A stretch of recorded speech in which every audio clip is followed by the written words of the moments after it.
Nora Laine had known the call was coming since October.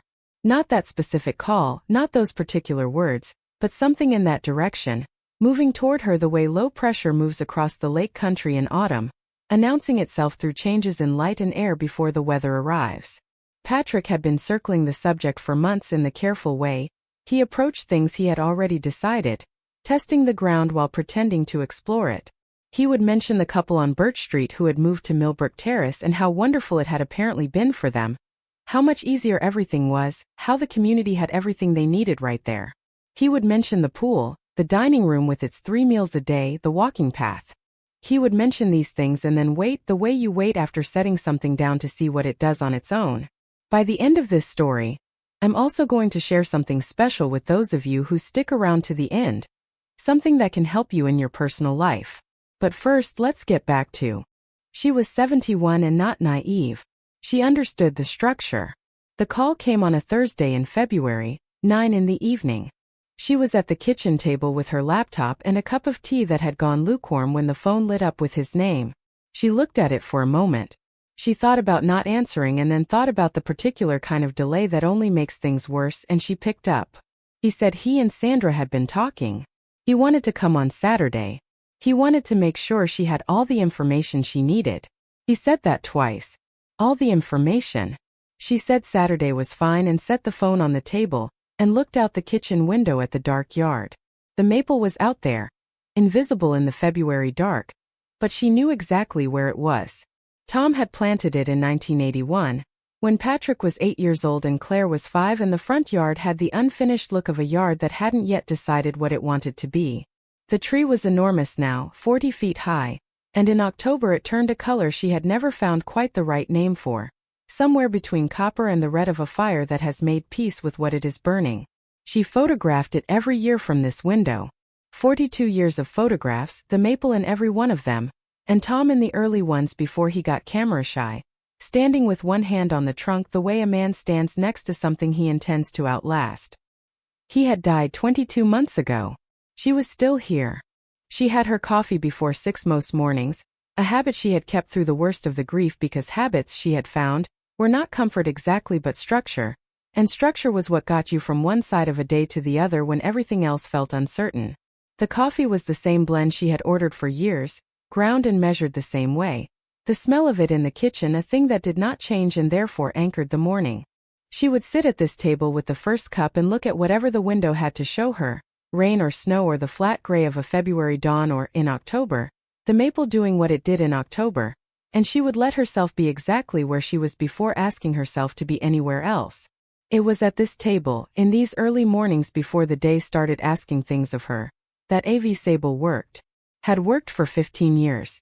The current book was delivered to Margot in November, which meant these mornings had been quieter than usual, post-draft quiet, the particular stillness of a finished thing waiting to see what the world would do with it. She was already thinking about the next one, not actively, not yet, but in the way things come to you at the edges of sleep or over the second cup of coffee, figures moving at the edge of vision, wanting to be looked at directly. Welcome to Tales. The house was on Archer Road in Millhaven, a mid-sized town in east-central Ohio with a good public library and a hardware store that had been in the same family for 3 generations and a downtown that had survived the kinds of pressures that killed other downtowns.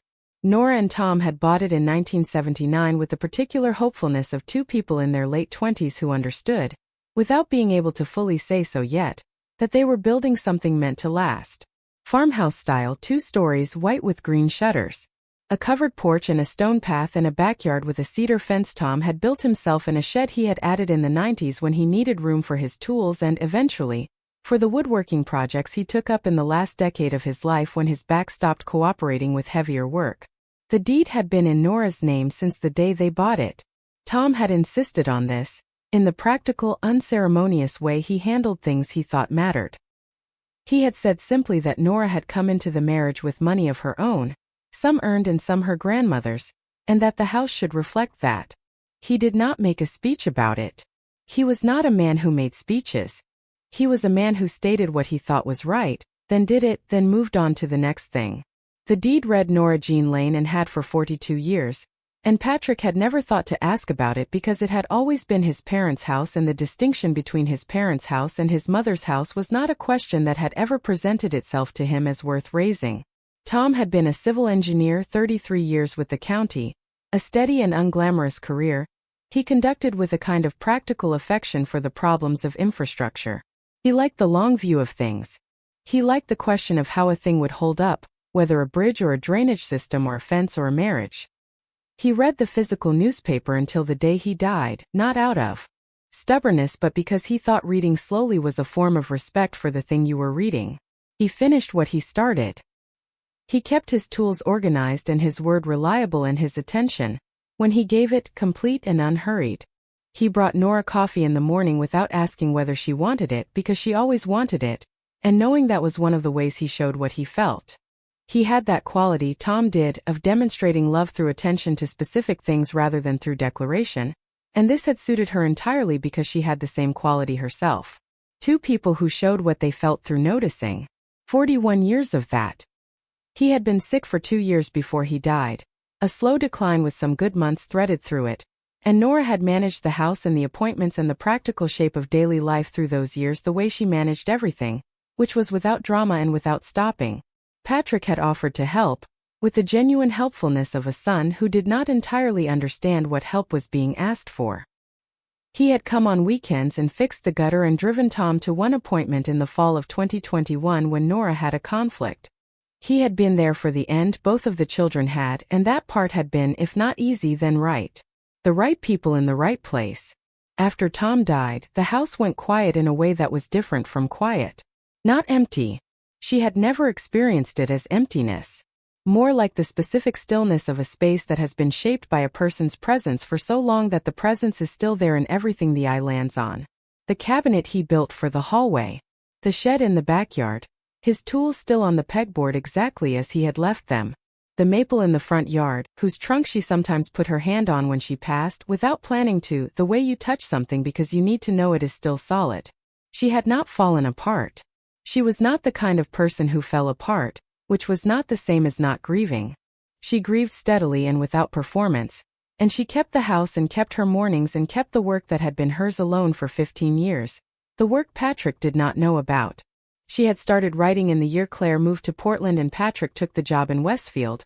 In the year the house went quiet the first time, not from grief but from the natural settling that comes when children are grown and gone and the structure that organized everything around them is no longer required. She had always read widely, always had a facility with language that she had spent most of her adult life putting in the service of other things. Letters. The particular kind of written communication that runs a household and a family and leaves no trace of itself because it works the way good structure always works, invisibly and well. What she wanted to do was different. She sat at the kitchen table on a September evening with a notebook and began writing about a woman she had been thinking about for several years without permitting herself to think about her directly. A woman in her mid-50s in a small Ohio town who had made herself very small for the people around her and had, on a particular Tuesday in October, quietly stopped. The character was not Nora. She was careful to make that distinction not because she needed to, but because the character was larger than Nora in some ways and considerably more foolish in others, a composite of things she had observed over 50 years of paying close attention to people. The writing was slow at first and then less slow, and by the end of the first summer she had 100 pages she showed Tom, who read them over 2 evenings at this same table and said, "This is good, Nora. This is the real thing." She had not been entirely sure she believed him. Tom's opinion of her had always been, she suspected, somewhat generous. But she sent the manuscript to an agent through a submission portal she found on a writing website, addressed to a woman named Margot Fenn who represented literary fiction with a focus on women's voices, and 3 weeks later Margot called. She had a brisk, warm voice and she said, "I read your pages twice. I read the first 100 once and then started from the beginning because I wanted to understand how you do it." Nora had written that sentence down in the notebook she had been using for the book and kept the notebook. The first novel was published 3 years later under the pen name of Sable, a name Tom had suggested half as a joke and half because he thought there was something right about Nora having a separate name for this particular part of herself. He had said it should be mysterious without being absurd, and they had spent an evening trying combinations at the kitchen table over a bottle of wine until they landed on something they both liked. Sable was her maternal grandmother's maiden name. The initials stood for nothing, which Tom said made it perfect. The books were contemporary women's fiction, warm and specific and a little sad in the ways that life is a little sad, and they had found a readership that surprised Nora and did not surprise Tom. The second sold better than the first. The third better than the second. There were readers who had found all 5, who wrote to Margot's office to say so, and Margot forwarded some of those letters to Nora, and Nora kept them in a folder on her laptop. She had not named anything sentimental. The 5th book had come out 14 months ago. Margot had called 2 weeks before Patrick's Thursday phone call with news Nora was still sitting with carefully. Patrick did not know about any of this. She had mentioned her writing to him once in passing years ago, and he had said, "That's great, Mom," in the tone people use when they have registered information and set it in a category labeled small pleasures that they have decided require no follow-up. He had never asked about it again, and she had never corrected the impression because by the time there was something substantial to correct, the habit of privacy was established and she had found she preferred it. Sable was hers and Tom's and nobody else's, and she had not been ready to make it available for anyone else's opinion. Tom had found this funny, in the way he found things funny, which was quietly and without cruelty. He had read the early drafts with the focused attention he brought to anything that mattered to him, sitting at this table with his glasses on and his coffee going cold beside him, and he had made the kind of reader a writer actually needs, not someone who tells you it is wonderful or someone who tells you it is not what they expected, but someone who says, "Here is where I felt it and here is where I stopped feeling it," and trusts you to know the difference. After the first book sold, he had not told anyone because that was Nora's to tell or not tell. He had simply bought a very good bottle of wine and set it on the kitchen table on the day the acceptance call came in, and they had opened it and drunk it over dinner without making a ceremony of it, which was the best kind of ceremony. He had said once, sitting at this table with a royalty statement between them, that Patrick was going to have a very interesting day one day. Nora had not disagreed. The kitchen drawer held the evidence of that day, waiting in the 3rd drawer on the right side of the island, the deep one, where Tom had kept a flashlight and electrical tape before she cleared it out after he died and filled it instead with the things she needed to keep close. The most recent quarterly royalty statement from her publisher, 4 pages of figures whose bottom line was not a fortune but was something considerably more substantial than what a person living on a fixed income in an old house would produce. A copy of the letter Margot had sent 2 weeks ago with the television option figure written in Margot's precise hand in the margin. The deed to the house and the deed to the half-acre lot behind the back fence that had belonged to Nora's mother, and been deeded to Nora when her mother died in 2008. A separate parcel that Patrick had never known was a separate parcel because it had simply always been the back section of the yard as far as he was concerned. A letter from James Reardon, her attorney in the county seat, summarizing the current state of her estate planning in the clean, organized language of a man who has been doing this kind of work for a long time. And a photograph, Tom at this kitchen table on the afternoon the first published copies of the first A.V. Sable novel arrived from the publisher, the book open in front of him, his face in the particular expression of a man who has been waiting a long time to be proud of something and is now being allowed to be. He was in a flannel shirt. There was coffee. Outside the window, just visible in the photograph's edge, the maple was in its October color. She did not open the drawer that Thursday evening. There was nothing in it she needed to look at. She already knew what it held. Patrick arrived Saturday at 10 exactly, because Patrick was never late. She watched from the kitchen window as his car pulled into the drive. Sandra got out first in a good wool coat, with the composed expression of a woman who has mentally prepared for a conversation she intends to handle well. Patrick came around from the driver's side and stood for a moment looking at the house in the February morning light. She could not read his expression from this distance, only his posture, which was the posture of a man who has made up his mind. The house was white with green shutters she had painted herself 3 years ago, the summer before Tom got sick. The porch was clean. The stone path was clear of ice. The maple stood in the front yard with its upper branches reaching past the roofline, bare and enormous and perfectly still. She opened the door before they knocked. Patrick kissed her cheek. Sandra said it was so good to see her in the warm, practiced tone of a woman who has decided warmth is the correct instrument for the occasion. In the kitchen, Nora put coffee on the table and set out the coffee cake she had made that morning, not to soften anything because she was not interested in softening anything, but because feeding people when they came to her house was what she did, and she was not going to let this Saturday make her into a different version of herself. Patrick had a folder.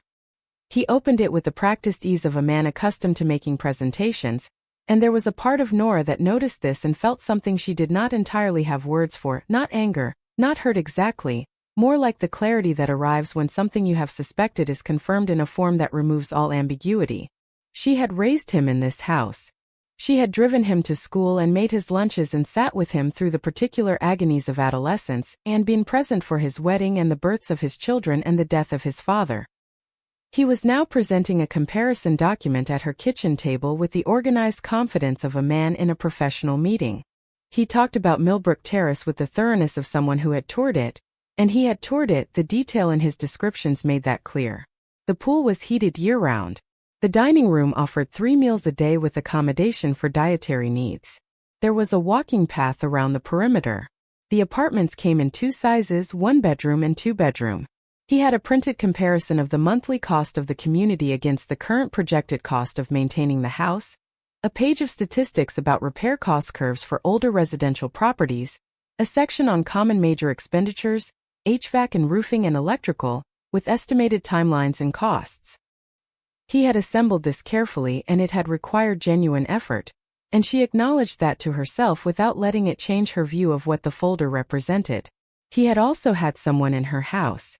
She let him finish before she asked about it. Sandra said at certain moments in Patrick's presentation that it really was quite beautiful there and that some of the people were just lovely and that Nora would have so much more time. Time for what, Nora thought. She said nothing. When Patrick finished, she set down her cup and said clearly that she appreciated the research and that she had no plans to move. The expression that crossed his face was the expression of a man who has made a thorough case and had it declined before it was considered. Not rage. Something closer to the frustration of someone who believes the problem is a failure of information rather than a difference of will. He rearranged his face into patience and tried the approach from a different direction. Sandra said they were only worried. Nora said she knew. Patrick said he was not sure she was seeing the full picture of the maintenance situation, and then carefully, as if setting something fragile on an uncertain surface, "Mom, I had someone take a look at the house. An inspector. Without asking me," she said. His jaw moved in the way it had since he was 12 and was managing a response he had not yet figured out how to express. "I didn't want to alarm you unnecessarily," he said. "I just wanted an objective sense of what you were dealing with." "What I was dealing with," she said. "The furnace is 15 years old," he said. "The roof has some age on it. The electrical panel in the basement was flagged as outdated. The furnace was serviced in November," she said. "The roof was inspected in the spring and given good years remaining. The electrical panel is dated, which I am aware of, and I have a quote from an electrician to update it when I choose to. I am aware of the state of this house, Patrick. I have been maintaining it for 42 years. He looked at his folder. He looked at his hands. He was doing the thing he did when a conversation was not taking the shape he had planned, which was looking for the version of the exchange where he could still be right. "I'm not trying to take anything from you," he said. "I want to help." "Help looks like asking first," she said. They ate the coffee cake.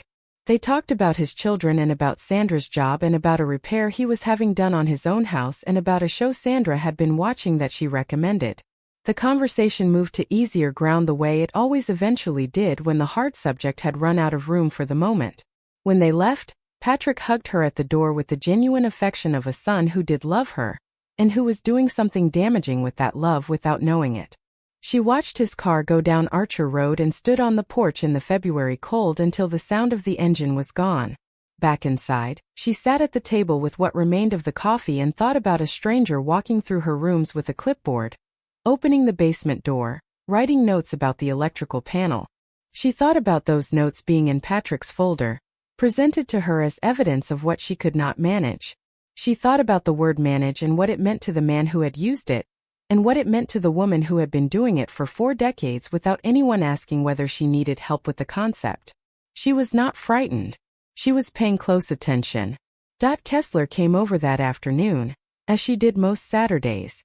Dot lived 4 houses down on Archer Road and had been Nora's closest friend for 23 years, and Saturday afternoons had been there since before Ray died and since before Tom died, and there was no reason, Had said after Tom's funeral, to stop doing the thing that kept them steady. Was 68, a retired court reporter who had spent 30 years in county courtrooms capturing exactly what was said in exactly what order, and this had made her, in Nora's long experience, the best possible person to tell things to, because she did not rearrange them as she listened and she did not volunteer opinions until she was sure she had the full shape of the thing. She settled into the chair across from Nora with her coffee, and listened to the morning without interrupting once. "He had someone in the house," she said when Nora finished. "Yes. Without telling you." "Correct." Looked at the window. Outside, the February afternoon was pale and still, the yard winter gray, nothing moving. "He's going to escalate," she said. "I expect so. What does he think he has?" Nora considered the question before answering it. "He thinks he has an aging mother who is managing more than she should, and who needs someone to make the decision she can't see clearly enough to make herself. He thinks the house is the problem and the solution is obvious, and he has assembled the supporting documentation to make the case." "And what do you have?" Looked at the drawer as she said it, the way she had looked at it the moment they sat down, the way Nora had looked at it on Thursday night. Knew about the books, not every number, not the option letter, but enough. She had read all 5 of them and had said after each one in different words the same essential thing. "This is real, Nora, this is the real thing, more people should have the chance to read it." "Everything I need," Nora said. Looked back at her. "Tell him," she said. "Not yet. He's going to push further before he sees it." "I know."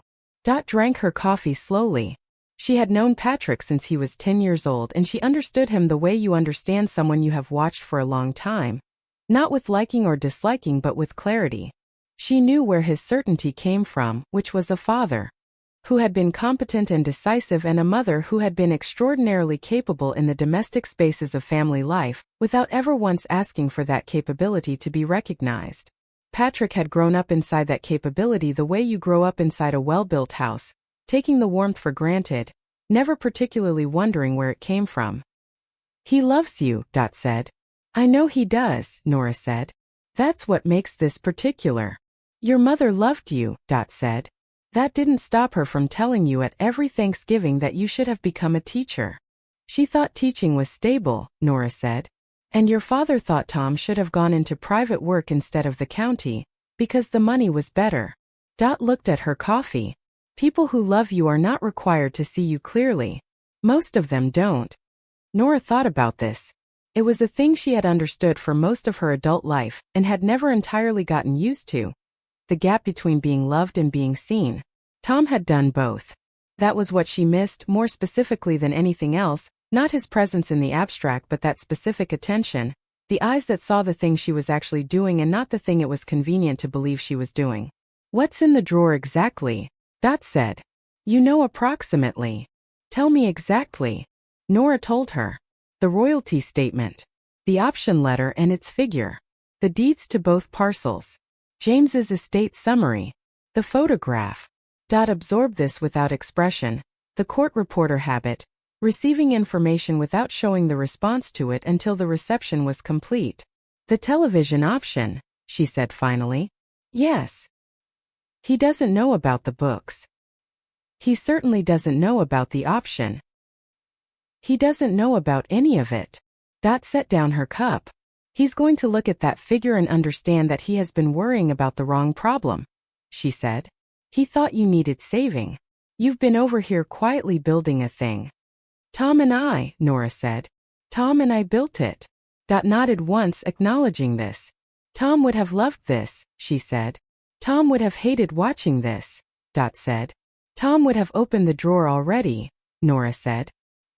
"He had less patience for the long way around than I do." Almost smiled. "He told me once, right at this table, that Patrick was going to have a very interesting day one day." "He said it to me too," Nora said. "More than once. And here it comes," said. Claire called that evening. The timing told Nora that Patrick had called Claire first, which was predictable. Patrick believed in what he called consensus, which was everyone arriving at the same conclusion he had already reached and then confirming it together. He would have framed it as keeping her informed and asked for her support in a way that implied the support was simply the reasonable response to the information. Claire was 40, taught middle school English in Portland, and had the particular dry clarity of a person who grades essays for a living and has developed an excellent instinct for when an argument has holes in it. "He called you," Nora said. "He called me," Claire confirmed. "He said you were being resistant. I told him I had no plans to move. I would describe that as clear. He said you seemed confused about the extent of the maintenance issues."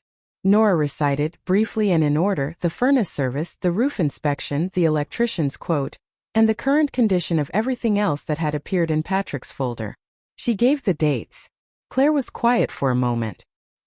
"He had someone in the house," she said. "Yes. Mom." A pause. "Are you going to call James?" "Monday morning." "Good." Another pause, the kind that held something further behind it. "I should come out. Spring would be better. There's nothing to see yet." That word again. Yet. She heard Claire hear it. "Are you all right?" Claire said. "Not about the house. Not about Patrick's folder. About the full weight of the 22 months since Tom. About whether this latest thing was the thing that had finally become too much to carry without cracking." "I'm all right," Nora said. "I mean it. I know how it looks from Portland. But I'm not surprised by any of it. And I'm not helpless and I'm not going anywhere." "He wrote there for 18 years, Claire said. "The mornings. The kitchen table. He did. He always said the best thing he ever did was find a house with good morning light." Nora looked at the window where the February dark was, and the maple behind it, invisible but there. "He was right about that," she said. On Monday she called James Reardon, who practiced in the county seat and had handled Tom's estate and her affairs for 8 years. He listened to her describe the Saturday visit with the unhurried attention he brought to everything she told him, the way of a man who has learned that the things people leave out when they are upset are often as important as the things they say. When she finished, he was quiet for a moment before he spoke. "Are there financial pressures you're aware of on Patrick's side?" he said. A specific question. She had been expecting something in this direction. His commercial development company was in the local papers 2 years ago in connection with a project that significantly overran its budget, she said. "I don't know the full extent of it. I didn't ask." "I see." A pause. "The deed is clear," he said. It was a confirmation rather than a question. "In my name alone since we bought the property in 1979, she said. Tom was specific about that from the beginning. The lot behind the back fence as well, the half-acre parcel that was my mother's property, deeded to me in 2008. James made a note. "I'll prepare a summary of your full estate picture," he said. "Ownership documentation, the planning documents, your complete financial situation. So it's organized and ready if you need to produce it on short notice." She said that would be useful. And she told him she would come in Wednesday with the documents from the drawer. She listed what was in it. The royalty statement. The television option letter. Both deeds. His own estate summary. When she reached the television option figure, she gave it to him plainly. A brief silence. "That changes the picture considerably," he said. "It does," she agreed. "Does Patrick know about any of this?" "No," she said. James took a breath. "He's going to find the picture very different from what he has assumed." "Yes," she said. "He is." She went to the shed that afternoon. Tom's shed.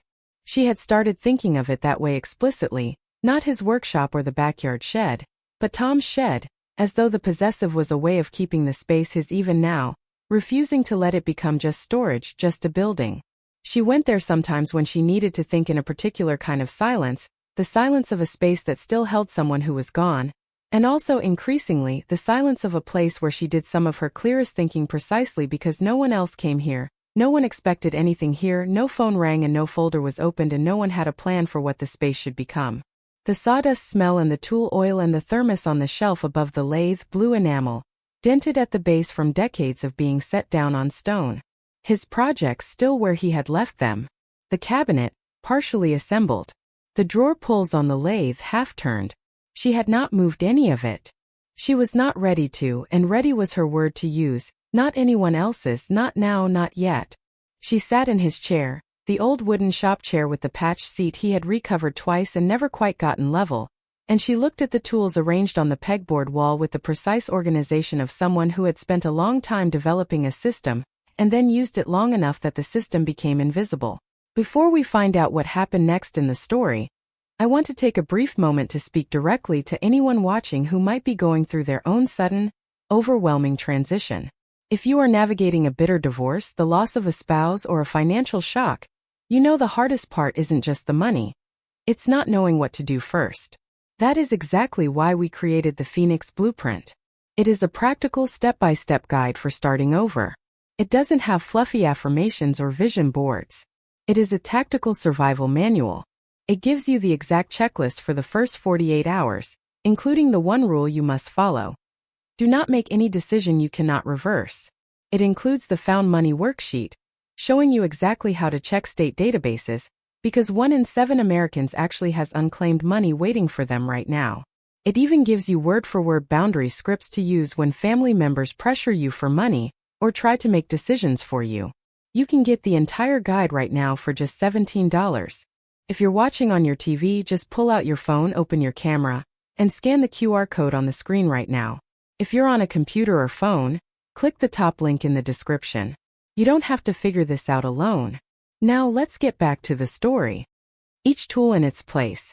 Everything waiting to be useful. He had built this shed over a single summer in the 90s, methodically, one section at a time, the way he approached any project that mattered to him. She had brought him coffee out here in the evenings and sat on a turned bucket and watched him work, and it had been the particular pleasure of watching a capable person do a thing they know how to do. No wasted motion, no drama, just the steady accumulation of something from nothing. She had been working on the second book that summer. She had told him so one evening over coffee in the half-finished shed, that she thought the second book was going to be better than the first, and he had said, without looking up from the corner joint he was fitting, that the second was always better, because you knew more about what you were doing than when you started. He had said that about everything, really. The county road projects, the woodworking, the marriage. You know more than you did when you started. You use what you know. She thought about that now. She knew more than she had known on the Saturday Patrick arrived with his folder. She knew more about what was at stake and what was in the drawer, and what the drawer's contents meant for the argument Patrick had been building for 8 months. She knew more specifically about the kind of certainty that stops asking questions, and what it requires to interrupt that certainty with something it cannot reframe or wait out. The tea had gone cold in her hand while she was thinking.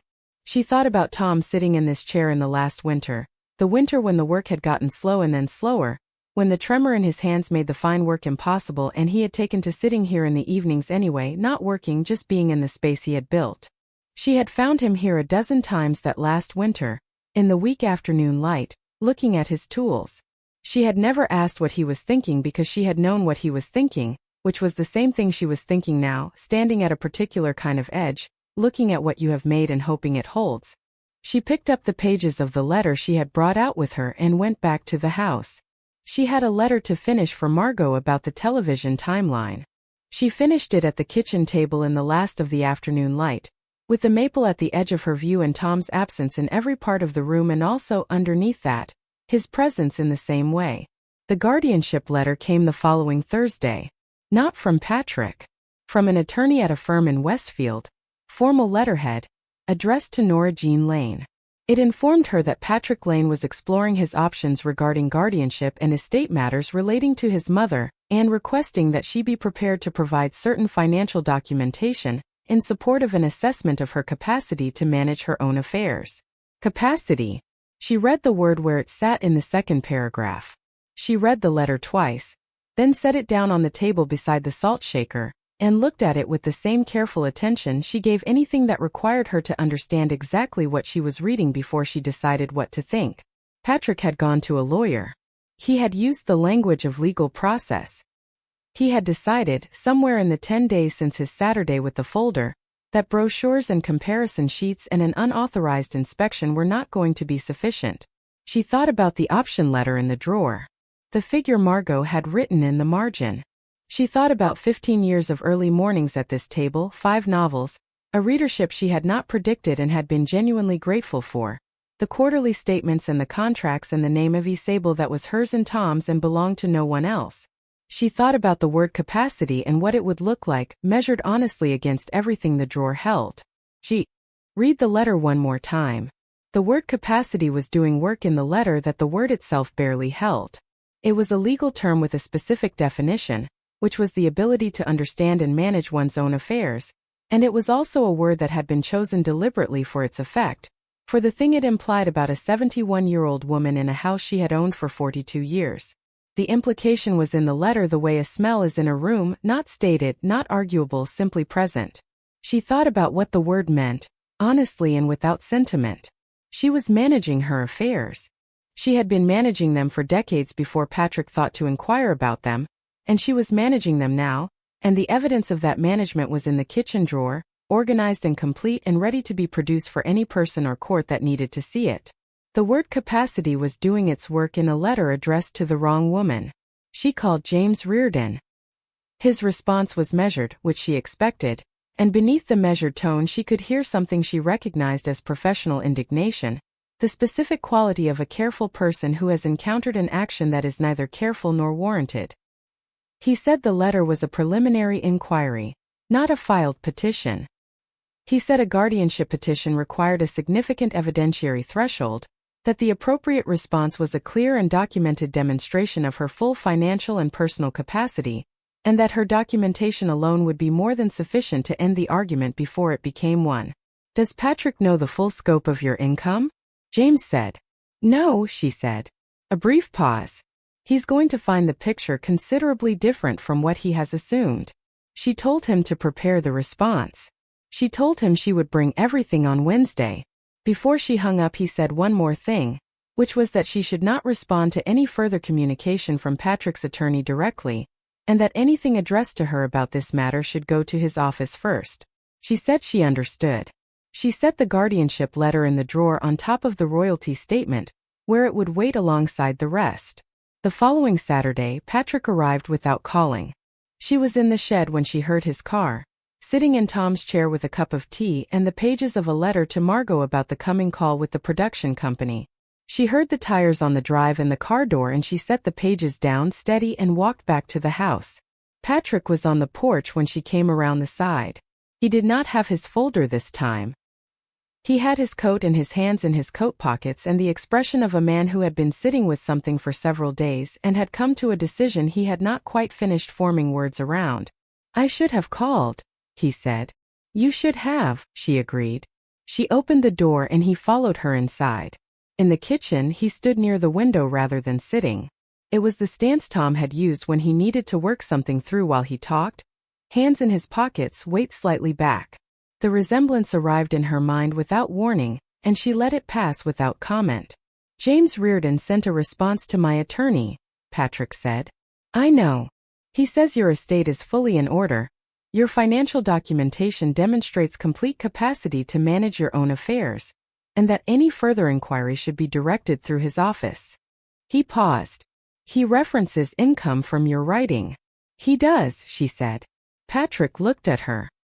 He was 43 years old and she had known him his entire life, and she could see in his face that something was shifting. Not collapsing, not yet, but the early stages of a man encountering the difference between what he had assumed and what was actually true. He looked uncertain in a way the Saturday folder had not made him look, and uncertainty was a beginning of something, even if it was an uncomfortable one. Mom, he said. He said it the way a person says a name when they have a question so large they are not sure which end to start from. What writing? She looked at him for a long moment.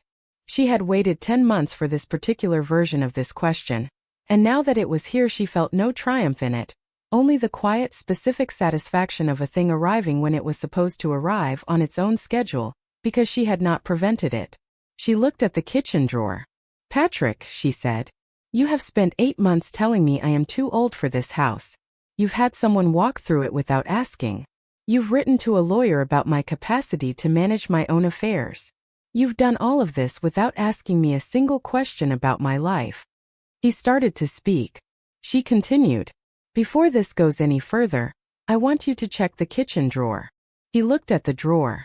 The third one down on the right side of the island. Plain wooden handle, nothing remarkable about it. An ordinary kitchen drawer in a house he had grown up in. He looked at it the way a person looks at something when they don't know what it holds and are not entirely certain they are ready to know. "What's in it?" he said. "Everything you didn't ask about," she said. He stood there in his coat with his hands still in his pockets. The February morning light came in flat and gold through the window behind him and moved across the old pine floor the way it had moved across this floor every February morning for 42 years. Outside, the maple stood bare and enormous and perfectly still in the cold yard. He did not open the drawer. He said he thought they should each have more time to think. He said the letter from James had given him a great deal to consider. He said he would call her in the week.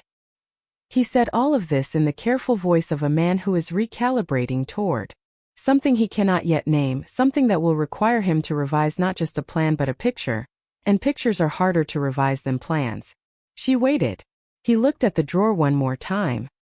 He looked at her. He was wearing the same expression Patrick had worn at 10 years old when he could not fit a fact into the story he had already told himself, and was deciding whether to revise the story or set the fact aside. At 10 he had usually set the fact aside. She was no longer certain he would do the same thing at 43. But he did not open the drawer. He said he needed to do some thinking. He said that again, which told her the first time had not settled anything. She walked him to the door. He hugged her at the threshold, and she felt in the hug the genuine affection he had always had for her, genuine and insufficient in the particular way of people who love without looking closely enough at the person they are loving. She stood on the porch and watched his car go down Archer Road and turn out of sight at the corner. The maple was in the yard behind her, bare and still and enormous, its branches holding the particular stillness of something that has survived many winters and intends to survive more. 42 winters. 43 coming. Inside, the drawer was closed.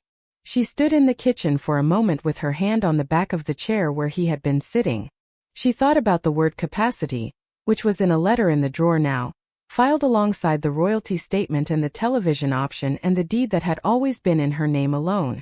She thought about the fact that a production company in Los Angeles was preparing to adapt 2 of her novels into a limited series, a development her son had been in the same room as without knowing it, standing close enough to the drawer to touch it.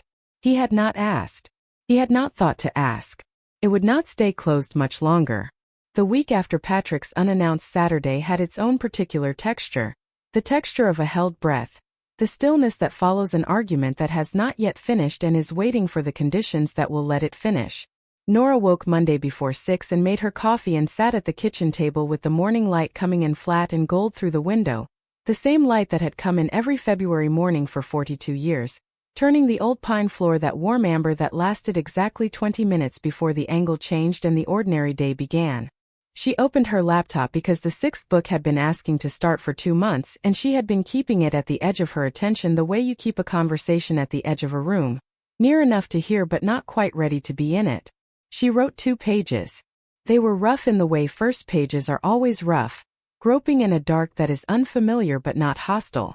She could hear the voice on the page and the voice was the right one, the same voice that had opened the first book and the second and all the ones since, the voice of a woman paying her full attention to the thing in front of her. She saved the file and closed the laptop and looked at the window. The maple was out there, bare and enormous in the February yard, its uppermost branches catching the early light in the way they caught it every February morning, making the most of what little the season offered. She had a second cup of coffee. The particular pleasure of the second cup, which she allowed herself only after the work was done, was the pleasure of a reward that costs the right amount. She had been having this second cup at this table since the children left home, the same year she started writing. The 2 habits had formed together. The writing happened and then the coffee appeared and the morning began asking things of her. And the asking was easier after the first 2 hours of the table. The drawer was closed. She had organized it Sunday morning without hurry, the way you organize something before it needs to be available quickly, not because the organization changes anything but because order is its own kind of readiness. The royalty statement on top, the television option letter beneath it, Margot's figure in the margin. Both deeds. James's estate summary.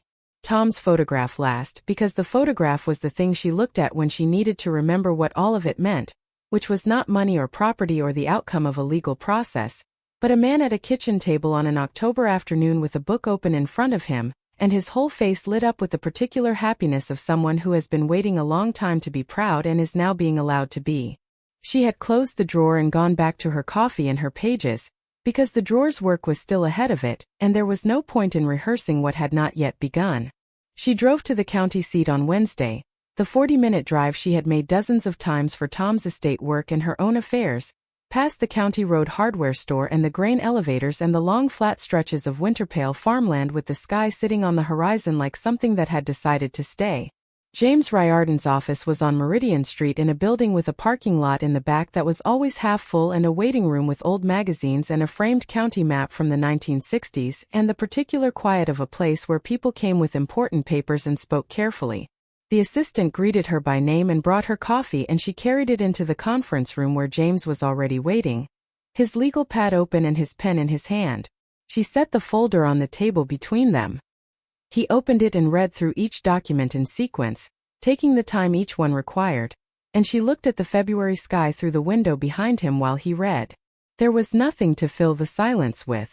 What was in the folder said everything that needed to be said, and James Riordan was the kind of man who read things before he talked about them.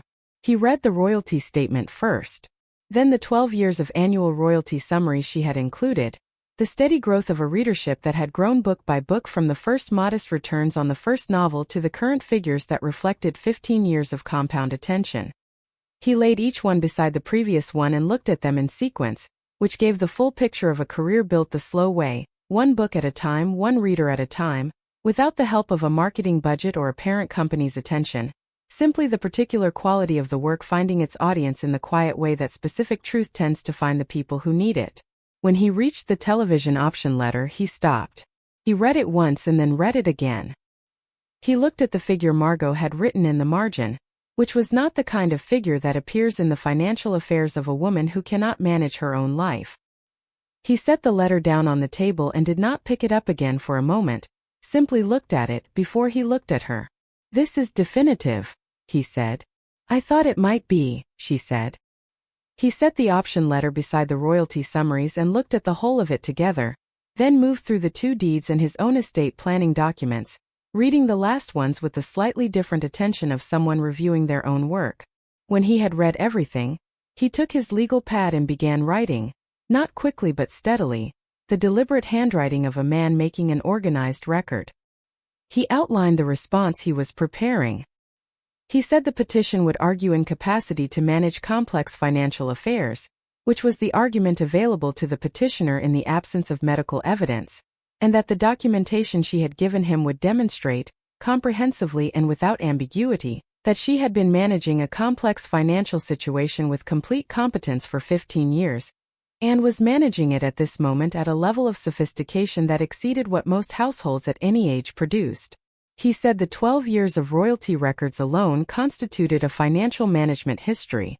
He said the option agreement and its associated contractual documentation represented professional affairs, conducted at an entirely professional level.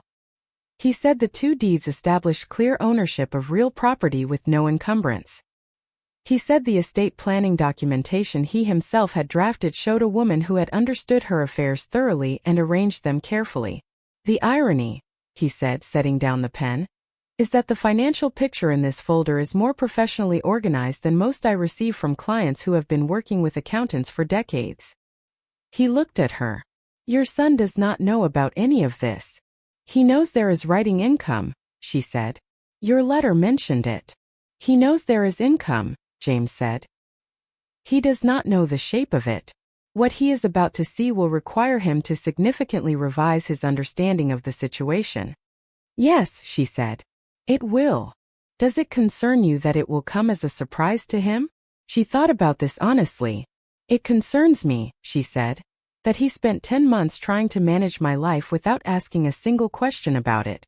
The surprise is the consequence of that." She paused. "I am not engineering the surprise. I have simply let things be what they are."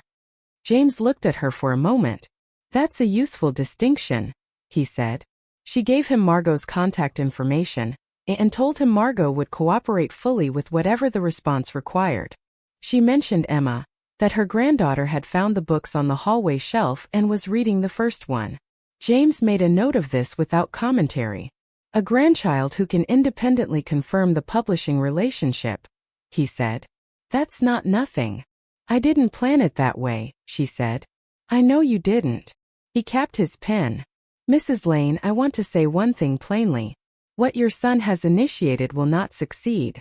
That is my professional assessment based on what is in this folder. But the legal outcome, which will be the right one, is not the only outcome that matters here. He loves you and he has made a serious mistake from that love, and when the mistake is fully exposed, the question becomes what the relationship does with it. He looked at her. That is not my department. I only want to make sure you have thought about it. I have, she said. On the drive home, she passed the hardware store and the grain elevators and thought about the word definitive. And about the word relationship, which was harder than definitive but more important. Margot called Thursday afternoon while Nora was walking the fence line in the backyard. The habit she had developed in the first winter after Tom died, when she needed somewhere to put the energy that grief generated, and had no obvious place to direct it. The half-acre parcel beyond the back fence was winter bare. The walnut trees standing dark and still against the pale sky, the scrub grass flattened by the cold.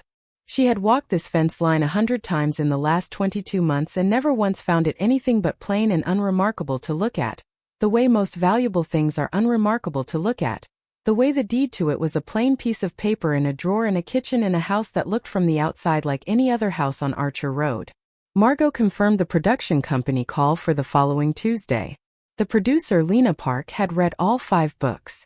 Margot said her preparation notes had been specific and detailed. Not the notes of someone who had read a synopsis and constructed a pitch from the outside, but the notes of someone who had spent genuine time inside the pages and understood what made the books work. She's going to ask about your involvement in the adaptation, Margot said. What role you want to have, how much you want to be consulted on the process. I want it to be specific, Nora said. She was standing at the corner of the fence where the back parcel met the yard, looking at a walnut tree that had been there since her mother's time, older than the house, older than the fence, older than any of the decisions that had been made recently in a county probate court. The books are specific. I want the adaptation to honor that. The characters, the feeling of the thing. Not prettied up. Not simplified. That's exactly what she wants to hear, Margot said. Tell her she can ask me directly, Nora said. On Tuesday. I'll say what I think. She walked back to the house along the fence line and thought about the word specific, which was the word she had used for the work from the very beginning, from the first conversation with Margot 12 years ago. From the note Tom had written in the margin of an early draft that said only specific. She had kept that draft in the filing cabinet in the upstairs office. She had kept all of his margin notes. They were not in the drawer because they belonged somewhere else, the place where the work of the books lived rather than the legal and financial record of them, and there was a difference between those two kinds of keeping. Patrick called Sunday evening as he had said he would. His voice had changed from the Saturday when he had stood in her kitchen without his folder and looked at the drawer and not opened it. It was more careful now, the voice of someone who has spent a week reading something they did not expect and has come back to the conversation carrying that reading.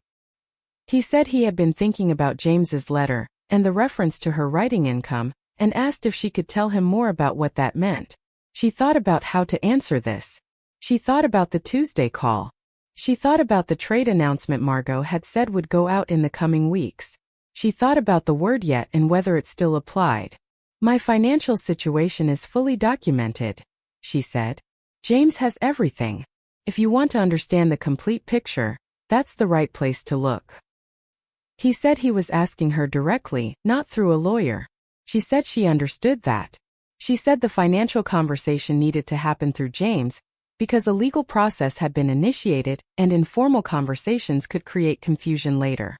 She said this without edge in it because she did not want edge. She wanted the thing underneath the edge, which was clarity, and clarity did not require sharpness. He said he was not trying to fight her. He said that twice. She said she knew. He said, Mom, I'm not trying to take anything from you. I want you to be all right. She thought about this sentence and the 10 months of sentences like it, all of them constructed from genuine love and organized into a case against her. She thought about the difference between wanting someone to be all right and actually looking at them to see whether they were. She thought about the folder and the inspector who had walked through her house without asking, and the letter about capacity, and the legal petition that was now in the hands of the probate court. All of it assembled from love and certainty, and not one question asked. "I am all right," she said. "I have been all right. The drawer is still there, Patrick. When you're ready to understand what all right looks like in my life specifically, that's where the answer is." He said he thought they should find a way to talk about this that didn't require lawyers. She said she agreed, and that the way to do that was for him to look at what was actually there rather than at what he had decided was there. She said this as plainly as she could, without heat, because the truth was plain enough without decoration. The call ended 20 minutes later with the careful small talk that covers the distance between two people who have more to say, and are not yet ready to say it. When she set the phone on the table, she sat with it in front of her and thought about the texture of the last 10 months, the slow accumulation of his certainty and his moves, and the particular exhaustion of being managed by someone who loves you and is wrong about everything. She was not angry. She had been briefly angry when the guardianship letter arrived, and then the anger had done its work and left, the way a fever breaks and takes the thing that was causing it. What remained was the steady intention to demonstrate, completely and without drama, exactly who she was. She sat at the table long enough for the February dark to settle fully outside the window. She was not sad exactly, but she was honest, which was sometimes the same thing. She was honest about the cost of the last 10 months, not the practical cost but the human cost, the weight of being managed by someone who loved her and was doing damage with that love without knowing it. She thought about the Saturday with the folder, the patient-organized presentation. She thought about the inspector who had walked through her rooms uninvited. She thought about the word capacity applied to a woman who had been managing a publishing career and 2 property deeds and a television option, and her own grief without anyone's assistance. She thought about what Tom had told her once, early in their marriage, that the reason he trusted her completely was that she was the same person in every room she walked into. She had tried to be that. She thought she had mostly succeeded. She was the same person in the room with Patrick's folder, and the same person in James Riordan's conference room, and the same person at this table at 6 in the morning with the 6th book starting on the page. The same person who was going to open the drawer when the time came and let its contents do what they had always been going to do. Not because she had planned a victory, because she had simply continued to be herself, fully and without apology, and the truth of that was now organized in a legal response and a television option and 12 years of quarterly royalty statements, and it was going to find the people who needed to see it. The dot came over Saturday afternoon, as she always did, and Nora told her about the James meeting and what the documentation had looked like laid out on his conference table. "He said definitive?" Dot said. "He said definitive," Nora said. Dot drank her coffee and looked at the window. "Tom used that word sometimes," she said. "About things that held. The county bridge on Route 7. He said it was built right and nothing was going to change that." She looked at Nora. "He said it about you too once. I heard it by accident. He didn't know I was within range." Nora looked at the window. Outside, the maple was in the cold March yard, no longer entirely bare, the first hints of something beginning. "What did he say?" she asked. "He said whatever happens in this family, Nora is definitive." Dot set down her cup. "I should have told you before now." The formal legal petition arrived on a Monday morning, served through James's office. James called her at 10 with the measured voice of a man who has been expecting a development and is not alarmed by its arrival. He said Patrick's attorney had filed with the county probate court, requesting a judicial review of her capacity to manage her financial and personal affairs, and the appointment of a guardian if the review found the capacity to be insufficient. He said it was the natural next step after the preliminary letter, and he had anticipated it, and the response he had been preparing was nearly complete and would be filed within 24 hours. He said the judge in these proceedings would require, before scheduling any hearing, a preliminary showing from the petitioner of actual evidence of the claimed incapacity. He said Patrick's attorney would need to produce something concrete to justify the court's time.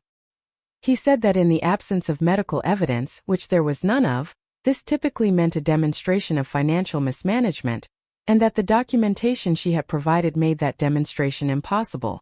"The petition is not going to survive contact with the response," he said. "When will they see it?" she asked. "This week," he said. "Complete. Everything." The full picture. He paused.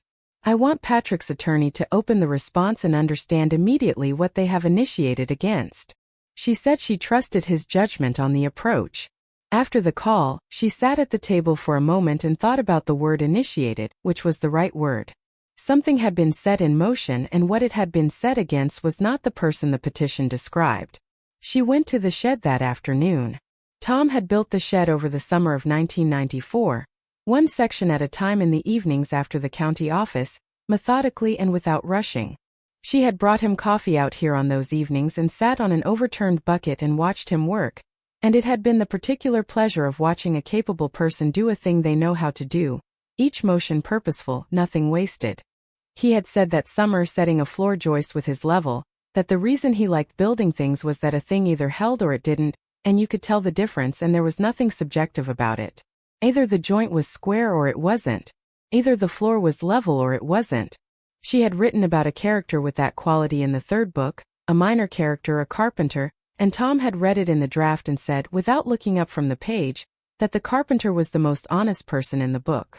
She sat in his chair with her tea and looked at the tools on the pegboard wall and the cabinet he had left partially assembled and the drawer pulls on the lathe, half-turned, waiting for someone to come back and finish them. She was not ready to move any of it. She had said that to Claire in November and she meant it, not as grief preserving itself in amber but as the honest recognition that some things were not yet finished waiting, and forcing an ending before the waiting was done was its own kind of waste. She had found something of Tom in this shed that she had not found in the house in quite the same way, and she had thought about why and arrived at the conclusion that it was because the house held 42 years of both of them inseparable, while the shed held only him, his specific patience and his specific care and his specific way of approaching a problem, which was one thing at a time and nothing forced. He had built the shed out of intention and time. He had raised the children the same way. He had loved her the same way. Patience and sequence and nothing forced, and the results had held. She thought about the petition and what it required of her. Not practically, James was handling the practical part, but personally. What it required was that she continue to be exactly who she was, completely and without self-consciousness, which was the only response to being misunderstood that had ever worked in her experience, which was the experience of 71 years. You did not argue yourself into being seen. You simply continued to be visible, fully and specifically, until the people who needed to see you looked in the right direction. Patrick had not looked in the right direction. He had looked at a category. The response James was filing was going to redirect his attention toward a person. Claire arrived on a Friday 3 weeks into March, on the late flight from Portland. She had called Thursday morning and said she was coming and Nora had said she didn't need to and Claire had said she knew. She came anyway because her mother had been managing a legal challenge alone for weeks and Portland was 2 hours away, and Claire Laine Mora was not a person who told herself that the fact of something being managed made it not worth showing up for. She came in from the airport at 10 at night with her carry-on and her directness and sat at the kitchen table and ate the dinner Nora had kept warm. She did not ask about Patrick or the petition or the legal response. She asked about the new book. She asked about the production company call. She asked about Margot. She asked all the AV Sable questions first in sequence with genuine interest and Nora answered them fully, and there was something in the asking that was its own kind of relief after weeks of the other conversation. The relief of being asked about the right thing by someone who understood what the right thing was. When the first hour was done, Claire set down her cup and said, "Tell me what James has." Nora told her. The meeting on Wednesday. The documentation. The 12 years of royalties laid out on his conference table. The television option and the figure in the margin. The estate. The deeds. The petition and the response going out within 24 hours. Claire listened without interrupting, with the specific focused silence she brought to things that mattered. And when Nora finished, Claire said, "Can I see the drawer?" Nora opened it and took everything out and laid it on the table between them. Claire went through it piece by piece, reading carefully, the way she read student essays, with the full attention that had made her good at her work. She read the royalty statement all the way through, not just the bottom line. She read the option letter and found the figure in Margot's handwriting, and was quiet for a moment. She read both deeds. She read James's estate summary with the specific attention of someone looking for the shape of a legal document, rather than its prose. And she looked at the photograph last, Tom at the kitchen table with the first published book open in front of him, his face in that particular brightness, the flannel shirt, the October light at the edge of the frame. She held the photograph for a long time without saying anything. He would have loved this, she said finally. Not the past tense of regret but the past tense of a fact that had happened and was therefore real and permanent. He did love it, Nora said. All 15 years of it. I mean this particular part, Claire said. She set the photograph down between the royalty statement and the option letter. What's happening right now? The fact that he knew the whole time and kept it because it was yours and never turned it into something the family owned. She looked at the photograph again. That is so completely him. Yes, Nora said. It is. He bought a house with good morning light, Claire said. And he gave you the deed, and then he spent 40 years bringing you coffee while you used it. Nora looked at the photograph of Tom and thought about the mornings. The coffee appearing at her elbow without comment. The pages read in the evenings with the full attention he brought to anything she gave him. The first sentence of the first book written at this table and Tom coming in half an hour later and seeing the notebook open and sitting down across from her and saying, without asking what she was doing because he didn't need to ask, that she looked like herself. Claire stayed until Sunday. She read the first A.V. Sable novel on Saturday, the copy from the hallway shelf, sitting in the armchair in the living room with her feet tucked under her in the way she had always sat when she was reading, not moving except to turn pages. Nora could see her from the kitchen table where she was working, could see the stillness of her and the particular quality of a person who is fully inside a book rather than reading one from outside it. She had seen that quality in Tom when he read her drafts. She had always believed it was the right response to something that had been written with full attention, that full attention was what it required back. When she finished, she came to the kitchen table where Nora was writing and set the book down on the table and said, "Why didn't you tell me?" "You knew about the writing," Nora said. "I knew about the writing the way I know about the weather," Claire said. "I knew it was there. I didn't know it was this." She tapped the cover. "I didn't know it was this specific particular thing. Would it have changed anything?" Nora asked. Claire thought about this honestly the way she thought about most things. "No," she said. "It wouldn't have changed anything practical. It would have changed how I understood you. Which is different from nothing." Nora looked at her daughter and thought about the books and what they had been for 15 years, which was hers separate from the family's opinions and expectations and categories, and what it meant now that the separation was ending, not because she had chosen to end it but because the world was ending it for her, one reader at a time. "Read the others," she said. "I already downloaded them," Claire said. Emma called 3 days after Claire went back to Portland. Emma was Patrick's oldest child, 16 years old, and had been coming to Nora's house on her own since she was old enough to manage the drive with her learner's permit and then her license. She came the way young people come when they have a connection with an older person they value but do not perform without announcement, dropping in, helping with whatever was happening, staying for dinner sometimes. She was a genuine reader, the kind for whom books were not entertainment exactly but something more like oxygen, the thing the day went better with, and she and Nora had been trading recommendations for years in the easy way of two people who share a primary language. She called at 7 in the evening. They talked about school and a novel she was reading for English class, a Marilyn Robinson that she had strong opinions about, and then after a few minutes Emma said, with the careful tone of a person who has been waiting to ask something and is now doing it, "Grandma, can I ask you something?" "Yes," Nora said. "When I came by a few weeks ago, I was looking at the shelf in the hallway. There were 5 books all by the same author. V. Sable." Emma paused. "I looked up the name after I left." "Yes," Nora said. "The author bio says she lives in rural Ohio and writes about women in the middle of their lives, and has been doing it for 15 years. Emma stopped. "Grandma." Another stop. "Is that you?" A beat. "Yes," Nora said. The silence that followed had its own texture. The particular silence of a 16-year-old going back through a set of known facts and reorganizing them under entirely new light. The kitchen table where she had eaten breakfast 100 times. The laptop always open in the mornings. The quiet that Nora protected in the early hours. All of it taking a different shape. "You wrote 5 books, Emma said. 5 books, Nora said. The 6th is just beginning. And they're real books. Published books." "Yes. And Grandpa knew.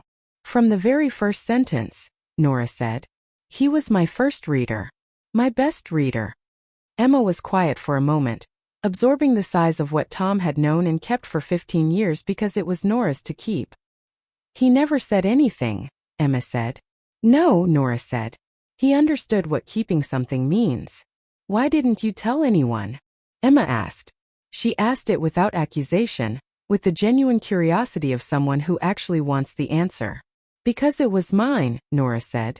Some things you keep because they're yours. Not because of any problem with the people around you.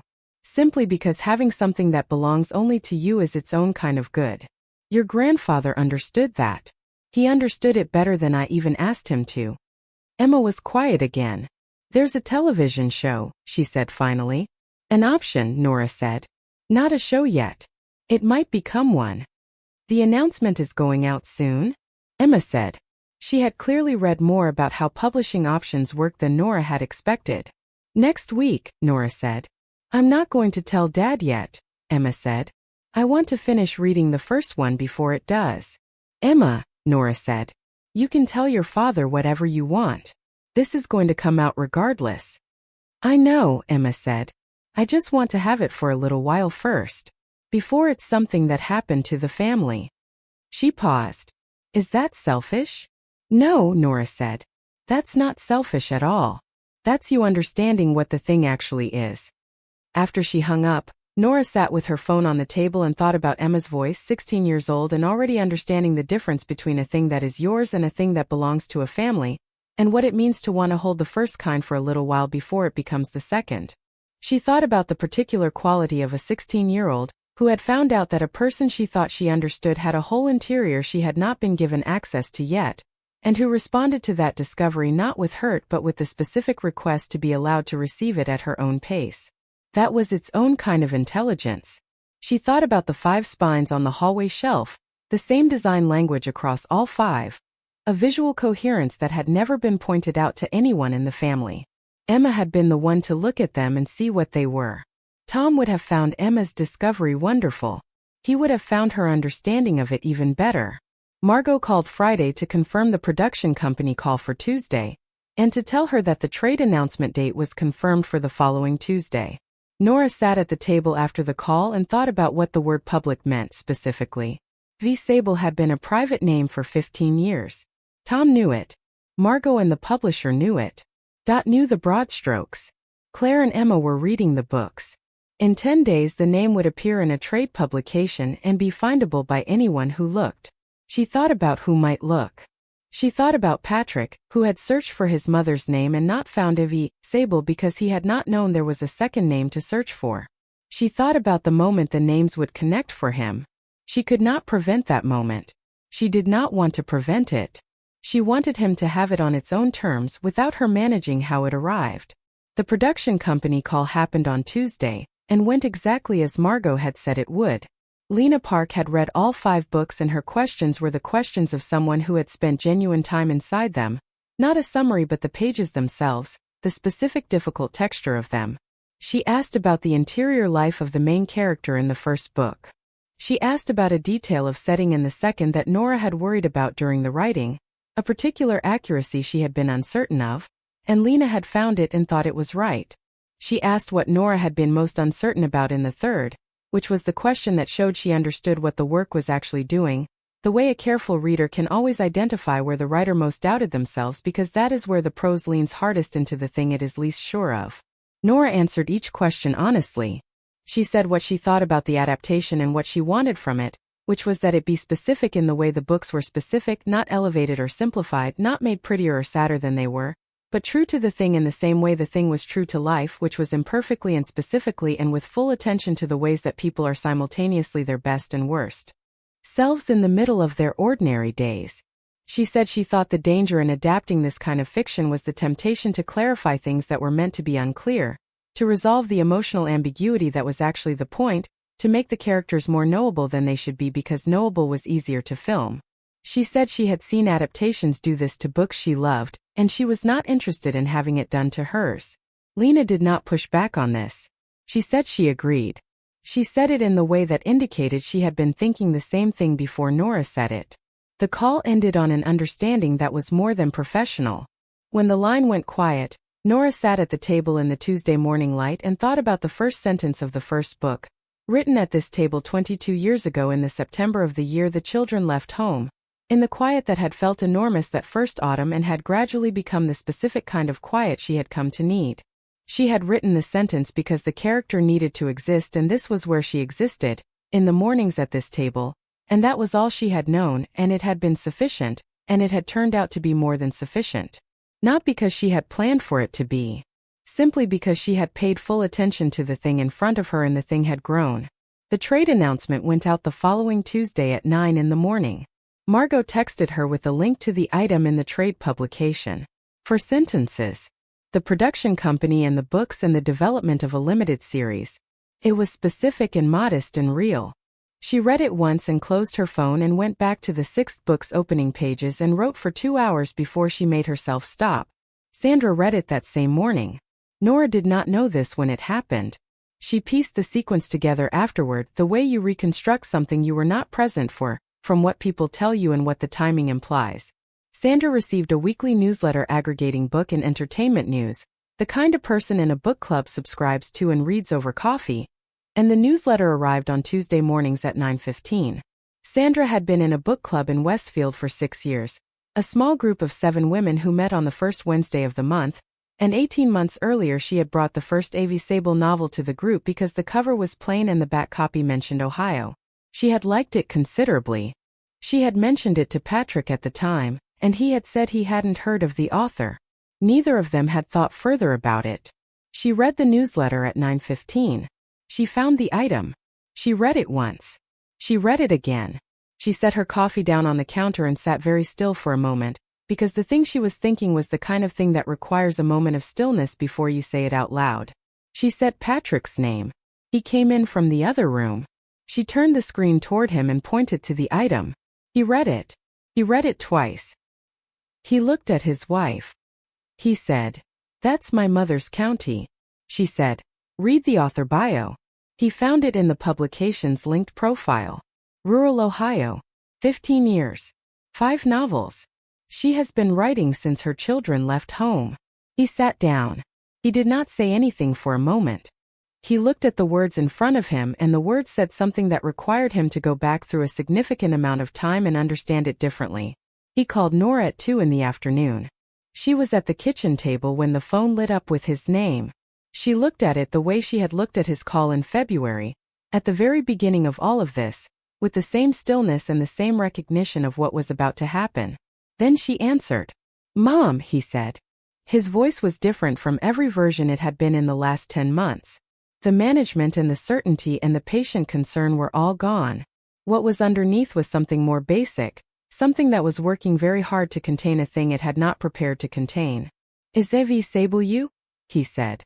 "Yes," she said. A long silence. She heard him breathe. 5 books, he said. He was saying it to hear what it sounded like. Not asking. Registering. 5 books, she said. The 6th is just beginning. Another silence. 15 years, he said. Yes. Dad knew. She heard the full weight of this in the particular way he said it, the thing it cost him to say out loud that his father had been part of something he had never known, for 15 years, in the house he had grown up in, at the kitchen table where he had done his homework. "Your father read every draft," she said. "He was my first reader and my best one." The silence that followed this was the longest of the afternoon. She sat in it and did not fill it. "I didn't know," he said. Simply. Without defense. "I know you didn't," she said. "I never asked," he said. She let that sit between them for a moment because it was the truest thing he had said in 10 months and it deserved to sit. "The drawer is still there, Patrick," she said. "Whenever you're ready." He said he would call her soon. He said it the way a person says something when they have run out of the other kinds of things to say. She heard, underneath that sentence, the beginning of something she recognized, which was the first movement of a man revising a story he had told himself, which was one of the harder things a person could do, and which some people could do and some could not, and she did not yet know which Patrick would be. The call ended. She set the phone on the table and sat with the quiet of the kitchen around her. Outside the window, the late afternoon had turned gray. The sky the color of a day deciding between rain and dusk. The maple was there in the front yard, bare and enormous, its branches completely still in the windless air. 43 Februaries that tree had stood there. It had been a sapling in a coffee can on the back porch when Tom brought it home. It had been shoulder high the summer they painted the house for the first time. It had been 40 feet tall the morning Tom died. The same morning the snow came in overnight. And she had stood at this window and looked at it in the new snow and thought about how a thing you plant in faith sometimes outlives your ability to see it. She thought about what Patrick was sitting with right now in Westfield, whatever room he was in. Not the legal process, which would resolve itself when James filed the response and the documentation met the petition and the petition could not survive the encounter. But the larger thing, the understanding that there was a whole part of his mother that had existed for 15 years and that he had never thought to look at. She thought about what kind of man he would turn out to be in the face of that understanding. Whether he would defend himself from it or carry it honestly. She thought she did not know yet. She thought she would find out. She opened her laptop. The 6th book was on the screen for pages now, getting less rough every morning. She read from the beginning and made 2 small changes, one in the 2nd paragraph where a sentence was doing the wrong kind of work, and one in the 3rd where a word was almost right but not exactly. She found the right word and changed it and read the paragraph again and it held. She had learned over 15 years that you could always tell when it held, not because it was finished but because it was telling the truth about the thing it was about, and truth has a specific density on the page that untrue sentences do not have. Tom had known this without her explaining it. He had said, reading the 3rd book, that this particular chapter felt like it was held with both hands and the others were held with one. She had understood exactly what he meant. She had gone back and held the others with both hands too. The maple was in the window. The February dark was on the street. The house was hers, had always been hers, would remain hers, and inside it the drawer held what it held, and next week or the week after or whenever Patrick was ready, they would sit at this table and the drawer would be opened and the full picture would be in front of them both and they would see what they saw. She thought about what the 6th book was becoming. She was still only at the beginning of understanding it, but she could feel its shape in the way you feel a shape before you can see it. It was about a woman who had spent a long time protecting something she loved and was now watching the thing enter the world on its own, and finding that the right posture for that was not protection anymore but presence. She had not planned to write that book. She had not known she needed to write it until the last several months. The book was forming from the material of her actual life, the way all the others had formed, slowly and without announcement, until one morning the first sentence was there and the character existed and the work was underway. The drawer was still closed. Patrick had the shape of things now, finally something of the real shape though not yet the full picture. The full picture was what came next, and she was ready for it in the way she had always prepared for things that mattered, which was by continuing to be exactly who she was, at this table in this light, in the house that had always been hers. The house with the good morning light that Tom had found for her 42 years ago and deeded to her alone because he understood, from the very beginning, that some things should have a clear owner. The first week of March arrived with a quality of light that was different from February, not warmer exactly but less flat, the sun at a slightly higher angle so that it came through the kitchen window and touched the top edge of the pine floor rather than the center of it. The kind of small change that goes unnoticed until you have been watching the same window for 42 years, and can feel the difference before you can name it. Nora was at the kitchen table before 6 with her coffee and the 6th book, which was now 7 pages and growing less rough every morning, the voice on the page more certain of itself, the character beginning to move through her days with the specific purposefulness of a person who has been real long enough to insist on it. Tom had always said the character was real before the author was, that the author caught up eventually and it was the catching up that made the book. She was catching up. She had not heard from Patrick since the Tuesday call 5 days ago. She was not watching for the call. She was working on the book and she was waiting for the maple, which had, in the last 2 days, begun to show the first faint thickening at the tips of its upper branches, the pre-bud state that comes before the bud and that only people who know a particular tree in a particular window will notice at this distance. Tom had always noticed it first. She had been first to notice it for 22 months now, and she had not entirely gotten used to being first. The drawer was closed. She had not opened it since the Tuesday before Patrick's discovery. Everything was where it was supposed to be. Everything had done its work or was waiting to do it. She wrote 2 more pages. The character was at a kitchen table. Nora had not planned this, but she did not change it because you do not change what the character insists on. James Reardon called Wednesday morning at 9:15, which was unusual. He was not a man who called before 10 unless the call was important. She answered on the second ring. He said the response had been filed on Monday, complete with all documentation attached, and that it was, in his professional assessment, the kind of response that does not invite a counter-argument. He said he had received a call that morning from Patrick's attorney. He said the attorney's tone had been different from the previous correspondence, and that different was the only word he was going to use because he was a careful man who did not editorialize about things he could not fully see. He said Patrick's attorney had asked whether James would be open to a meeting. Not a hearing. A meeting. The four of them, the two attorneys and Nora and Patrick, in James's conference room, to discuss the situation and whether there was a path that did not require a court date. What does that mean? Nora said. It means he has read the response, James said, and he has advised his client of its implications. She thought about this. She thought about Patrick's attorney reading the documentation, the 12 years of royalty summaries laid out in sequence, the television option with the figure in the margin, the two deeds, the estate planning, all of it, and advising his client that the picture was different from what the client had described. Do you want to have the meeting? James said. Yes, she said. But I want Patrick to call me first. James was quiet for a moment. You want to hear it from him directly, he said.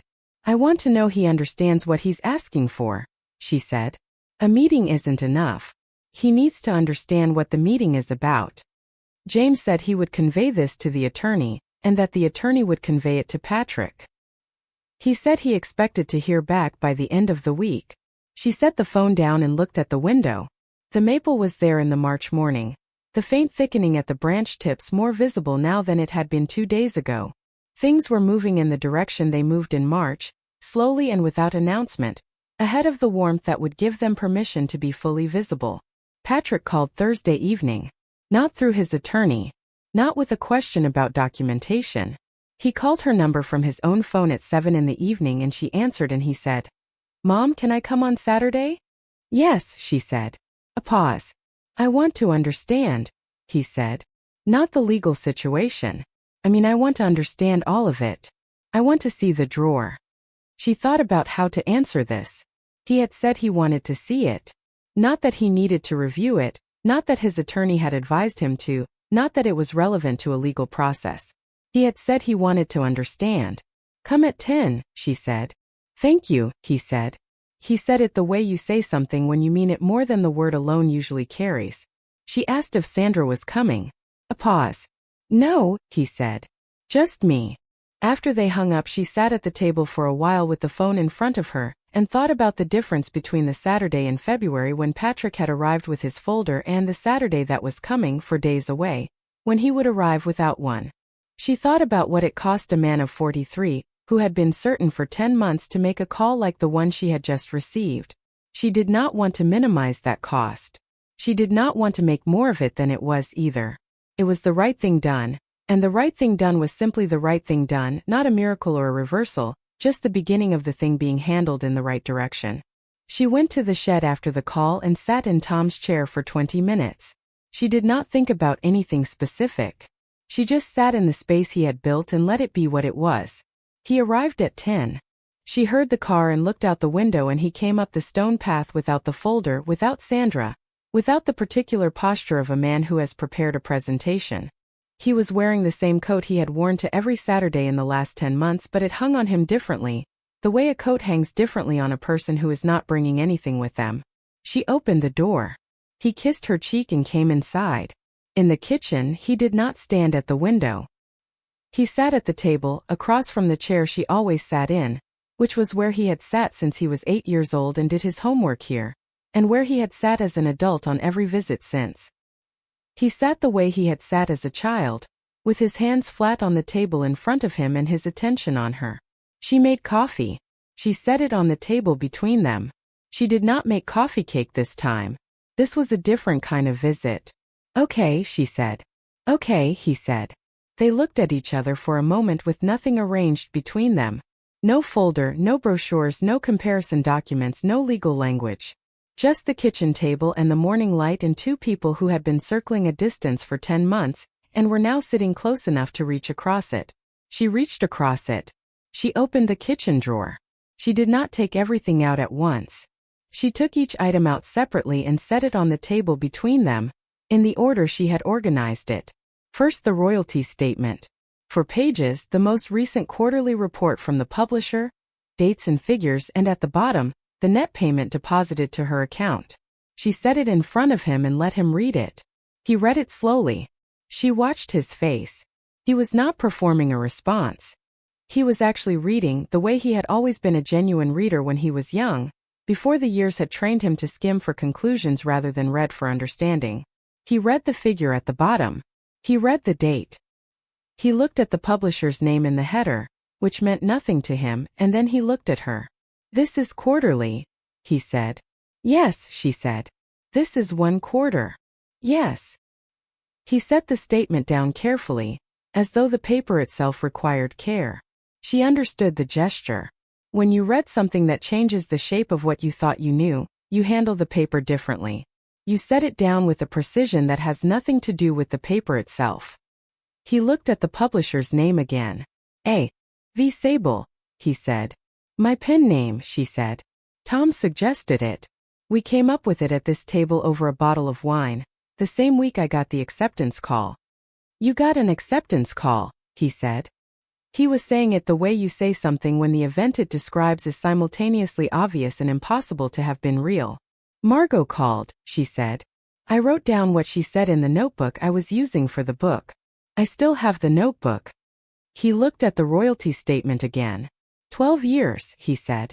"The first book was published 12 years ago, she said. "The writing started 3 years before that." 15 years, he said. "You've been writing for 15 years.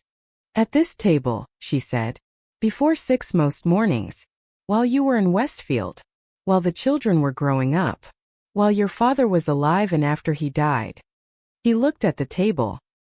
He looked at it the way a person looks at a surface when they have just understood that it has been used for something they did not know about. When the ordinary object has become strange in the particular way of things that have been part of your life all along without your knowledge. She took out the annual royalty summaries, 12 of them, one for each year since the first book. She stacked them in sequence in front of him, oldest on the bottom, most recent on top, so the progression was visible if he lifted the stack and fanned through it, which he did slowly year by year. The numbers growing from the first modest royalty of a debut novel finding its early readership to the current figures that reflected 15 years of word of mouth and 5 books and a loyalty that had accumulated without publicity or advertising or anything except the quality of the work. He set the stack down. She took out the option letter. She set it in front of him. He read it. He found the figure Margot had written in the margin. She watched him find it and register it. His face did the thing that faces do when they encounter a number that is larger than the context they had prepared, not shock exactly, more like the quiet adjustment of a person rescaling a map. He set the letter down beside the royalty summaries. She took out the first deed. She set it in front of him. He read it. He saw the name on it. Nora Laine. He saw the date. 1979. He looked up. "It's always been in your name," he said. "Since we bought it," she said. "Dad's name isn't on it." "No," she said. "He didn't want it to be. He said it was mine and the deed should say so." Patrick looked at the deed for another moment. She could see him absorbing what that meant, not just the legal fact but the decision behind it. Tom in 1979 walking into a county recorder's office and saying his wife's name should be on the deed because the house was hers, and then never making anything of it, never pointing to it or using it as proof of anything, just doing it and moving on. She set the second deed beside the first. The half-acre parcel. He read it. "The back lot," he said. "My mother's," she said. "Deeded to me when she died. I didn't know it was a separate property." "I know," she said. She took out James Riordan's estate summary. She set it in front of him and let him read it. It was a document of several pages organized by category, and he read it from the beginning, which took some time, and she waited while he read. When he finished, he set it down with the others. She reached into the drawer one more time and took out the photograph. She set it on the table between them. Not in front of him, between them where they could both see it.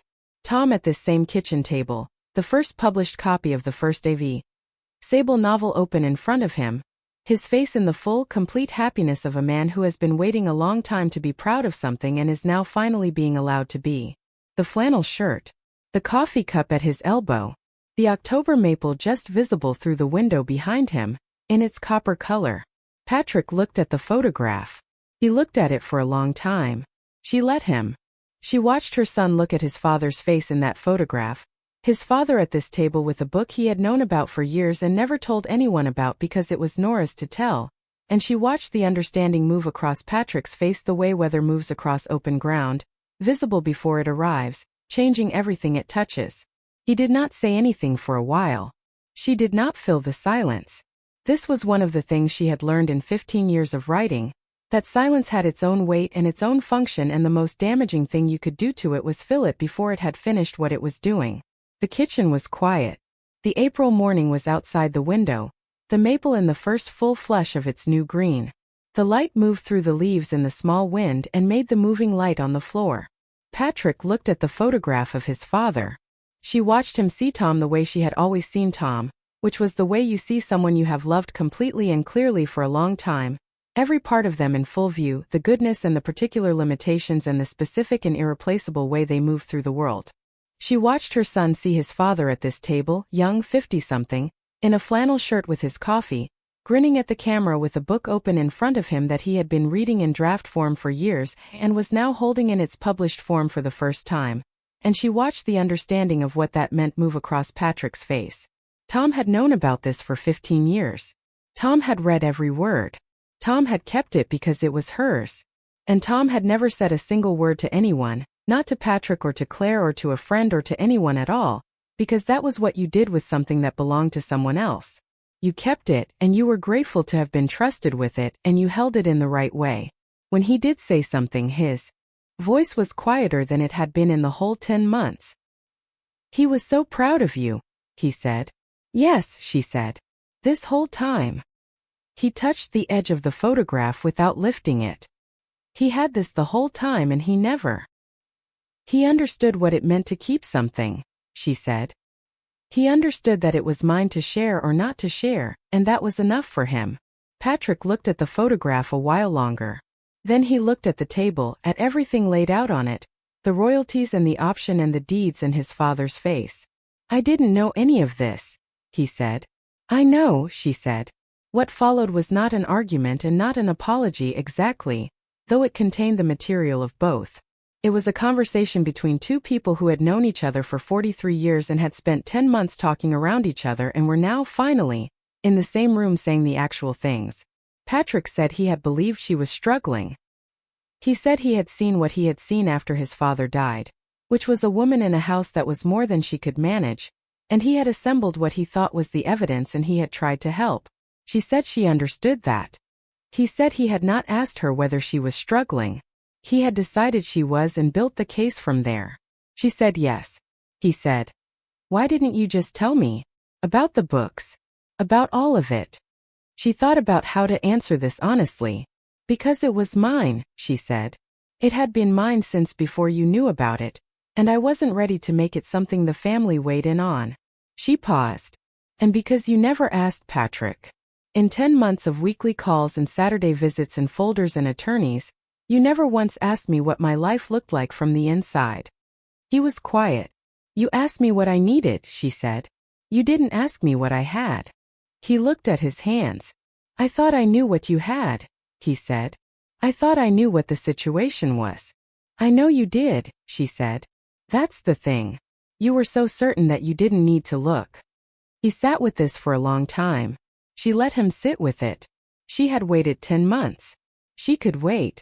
Outside, the maple was in its April green, the new leaves in the morning light, moving slightly in the small wind. She thought about the number of times she had sat at this table while Patrick was growing up and had simply let a silence be what it was, had not filled the space he needed to think in because filling it would have deprived him of the thinking. He had been a child who needed that space. He had forgotten somewhere in his adult life that he still was. "I looked at you," he said finally. And I saw a widow in a house that needed work and I thought I understood what that meant. I didn't think about. He stopped. He started again. I didn't think about the person inside the widow. This was the right thing. It was a hard thing and he had said it plainly and without cushioning it, and she recognized the effort in that. I know, she said. I'm sorry, he said. For the attorney. For the petition. For the inspector. For all of it. She looked at him. He was her son. He had grown up at this table. He had eaten the food she made and slept in the upstairs room and done his homework and fought with his sister and been shaped by this house in all the ways a person is shaped by the house they grow up in. He was 43 years old and he had made a serious mistake with genuine love and genuine certainty and no inquiry, and he was sitting at this table with the full evidence of that mistake in front of him, and he was not defending himself from it. I know you're sorry, she said. I believe you. She paused. I need you to understand something though. Not as an accusation. As a fact. He waited. The thing you didn't ask about, she said, was the most important thing in my life after your father. It is the work of 15 years. It is 5 books and a television option and a readership I am grateful for every single day. It is the thing I have done in the mornings at this table since you and your sister left home. And you didn't know about it not because I hid it, but because you looked at me and decided you already knew what you were seeing. He nodded. He was looking at the photograph of Tom. I hear you, he said. I know you do, she said. That's why we're having this conversation.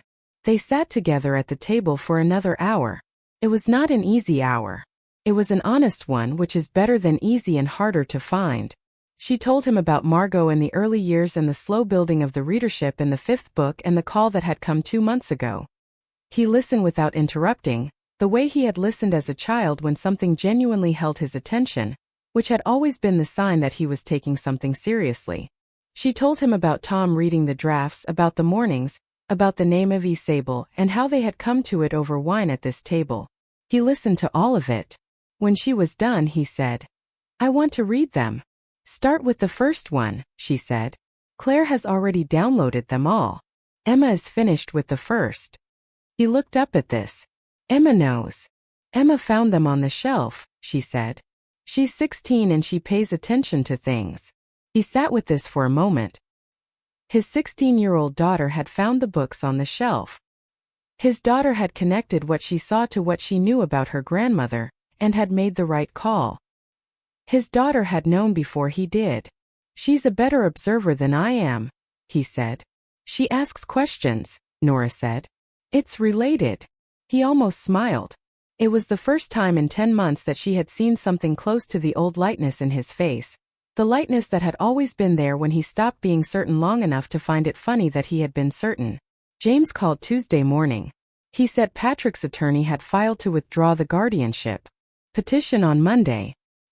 He said the withdrawal was unconditional, which was the language of a legal process concluding without a hearing because the petitioner had determined the petition could not succeed.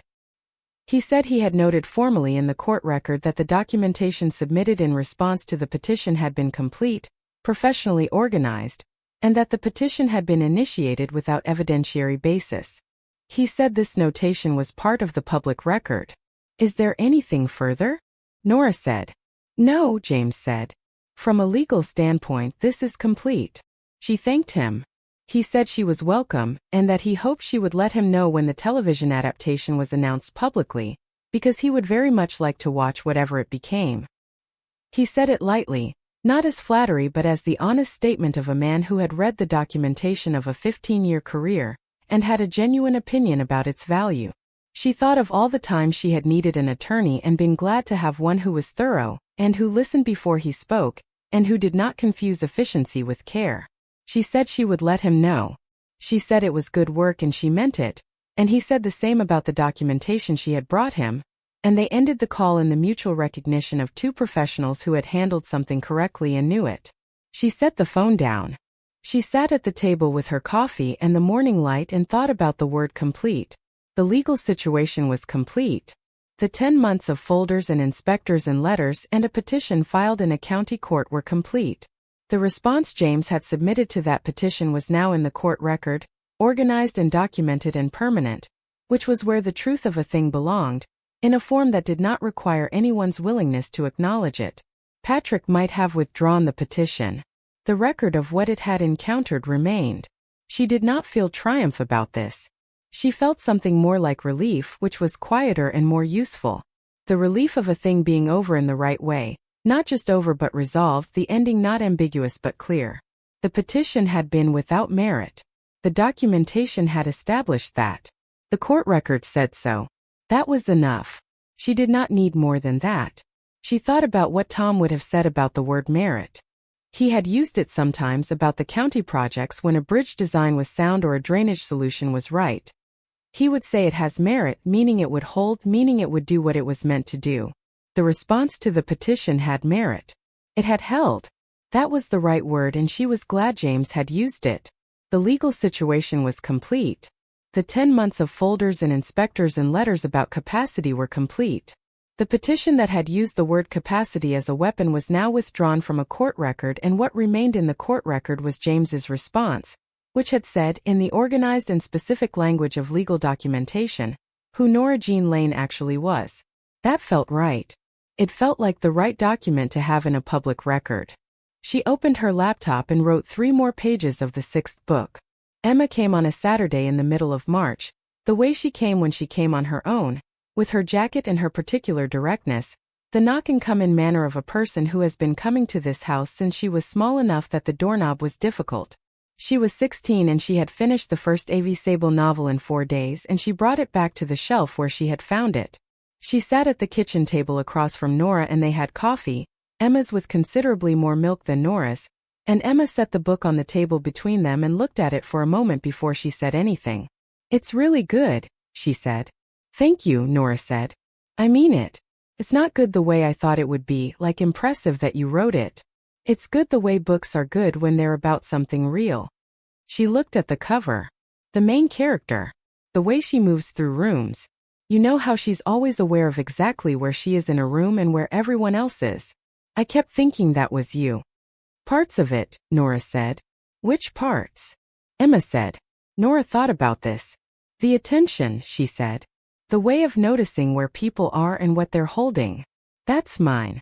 The specific decisions the character makes are not mine. She's braver than I was at her age and more foolish in different ways." Emma nodded. "Can I ask you something?" "Yes," Nora said. "How long did you know you were going to write it before you started?" Nora thought about this honestly. "Years," she said. "I had the character in my mind for a long time before I wrote the first sentence. I was thinking about her without quite admitting I was thinking about her." Emma looked at this. "That's the most patient thing I've ever heard," she said. "Most people, if they had a thing they wanted to do, would just do it." "Most people would," Nora said. "But the thing that comes when it's ready is different from the thing that comes when you force it." Emma sat with this. She was 16 and she had the quality that some 16-year-olds have and most adults have lost, which was genuine patience with an idea that required time to settle. "I'm going to start the second one today," she said.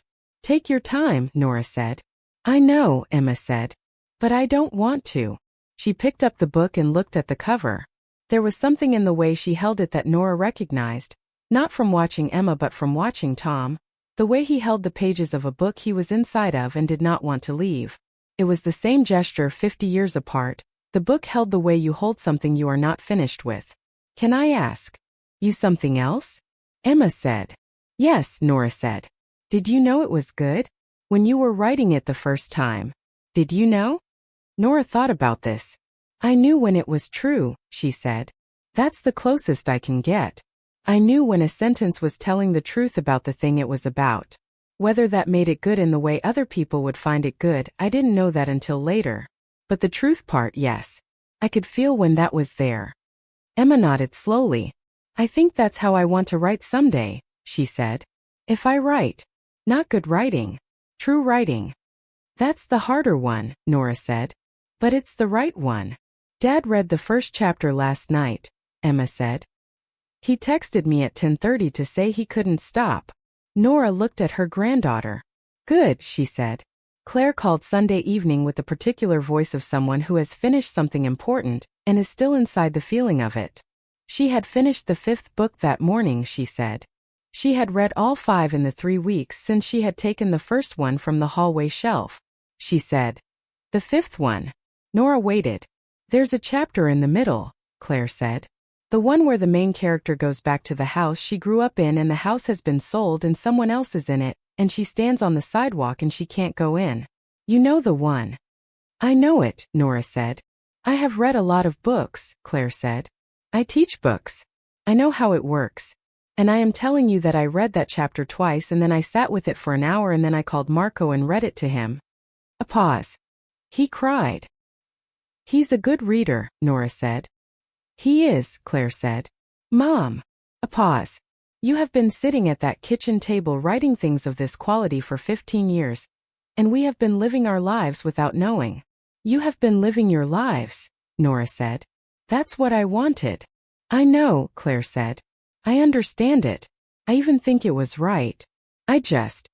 She stopped. I want you to know that I've read them now. All 5. And I think they're extraordinary. And I think Dad knew that from the beginning, and it was one of the great privileges of his life to have known it. Nora set down her coffee cup. She looked at the window and the March evening outside it, the maple barely visible against the dark. He would have liked hearing you say that, she said. I know, Claire said. I'm saying it anyway. Margot called on a Wednesday to say the option agreement had been formally signed by both parties. The production company had countersigned and the option was in effect, which meant that for the next 18 months, the first 2 AV Sable novels were under formal option for development as a limited series. It was not a guarantee of production. It was the official legal beginning of the thing. Nora sat at the table after the call and thought about the distance between the first sentence of the first book, written at this table 22 years ago, and the signed option agreement that now existed somewhere in a file in a law office in Los Angeles. That distance was the 15 years of mornings at this table, the 5 books, the readership that had grown by one reader at a time, the photograph of Tom with the book, James's conference table with the documentation laid out, Patrick's face when he looked at his father in the photograph. She thought it was a reasonable distance. She thought she had covered it at the right pace. She went to the shed on a Saturday afternoon in late March with a different intention than she had brought to it before. Not to think. Not to sit with Tom's absence. She went to look at the cabinet. It was partially assembled, the frame complete and square, the joints tight, the wood still the right color, a piece of walnut he had found at a hardwood dealer in the county seat and brought home in the back of the truck in the fall of the year he got sick, because the project had been in his head and he had bought the materials even though the timing was uncertain. The frame held. The wood was good.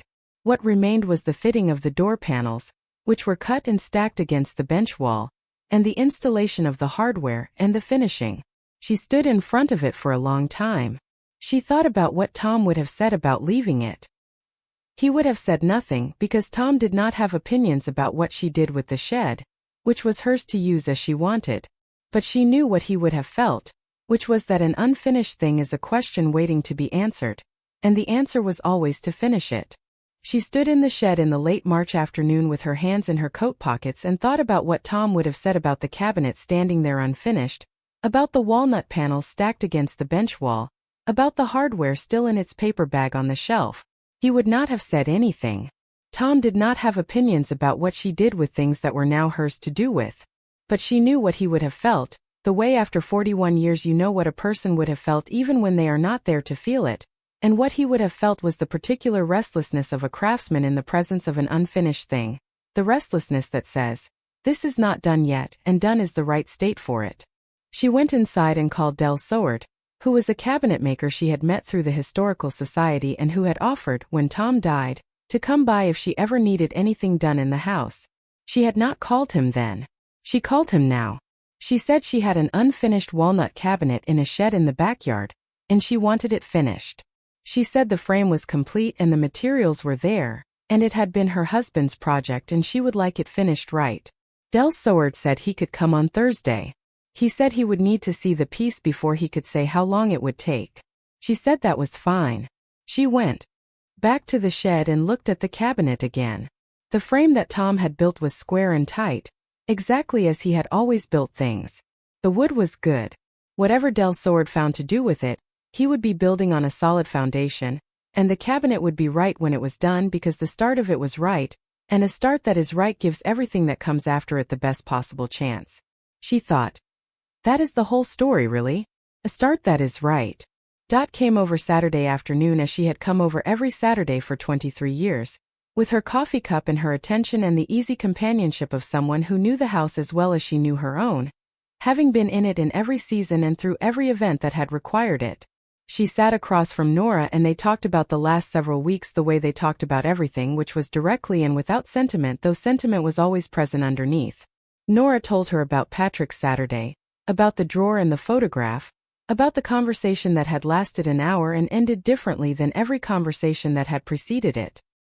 He saw the photograph, Dot said. That was the thing, Nora said. Tom in it, Dot said. Tom knowing, Nora said. Tom having known for 15 years and keeping it the way you keep something that belongs to someone else. Patrick looked at that photograph and understood what his father had been doing for 15 years, and that was the thing that broke through the certainty. Dot was quiet for a moment.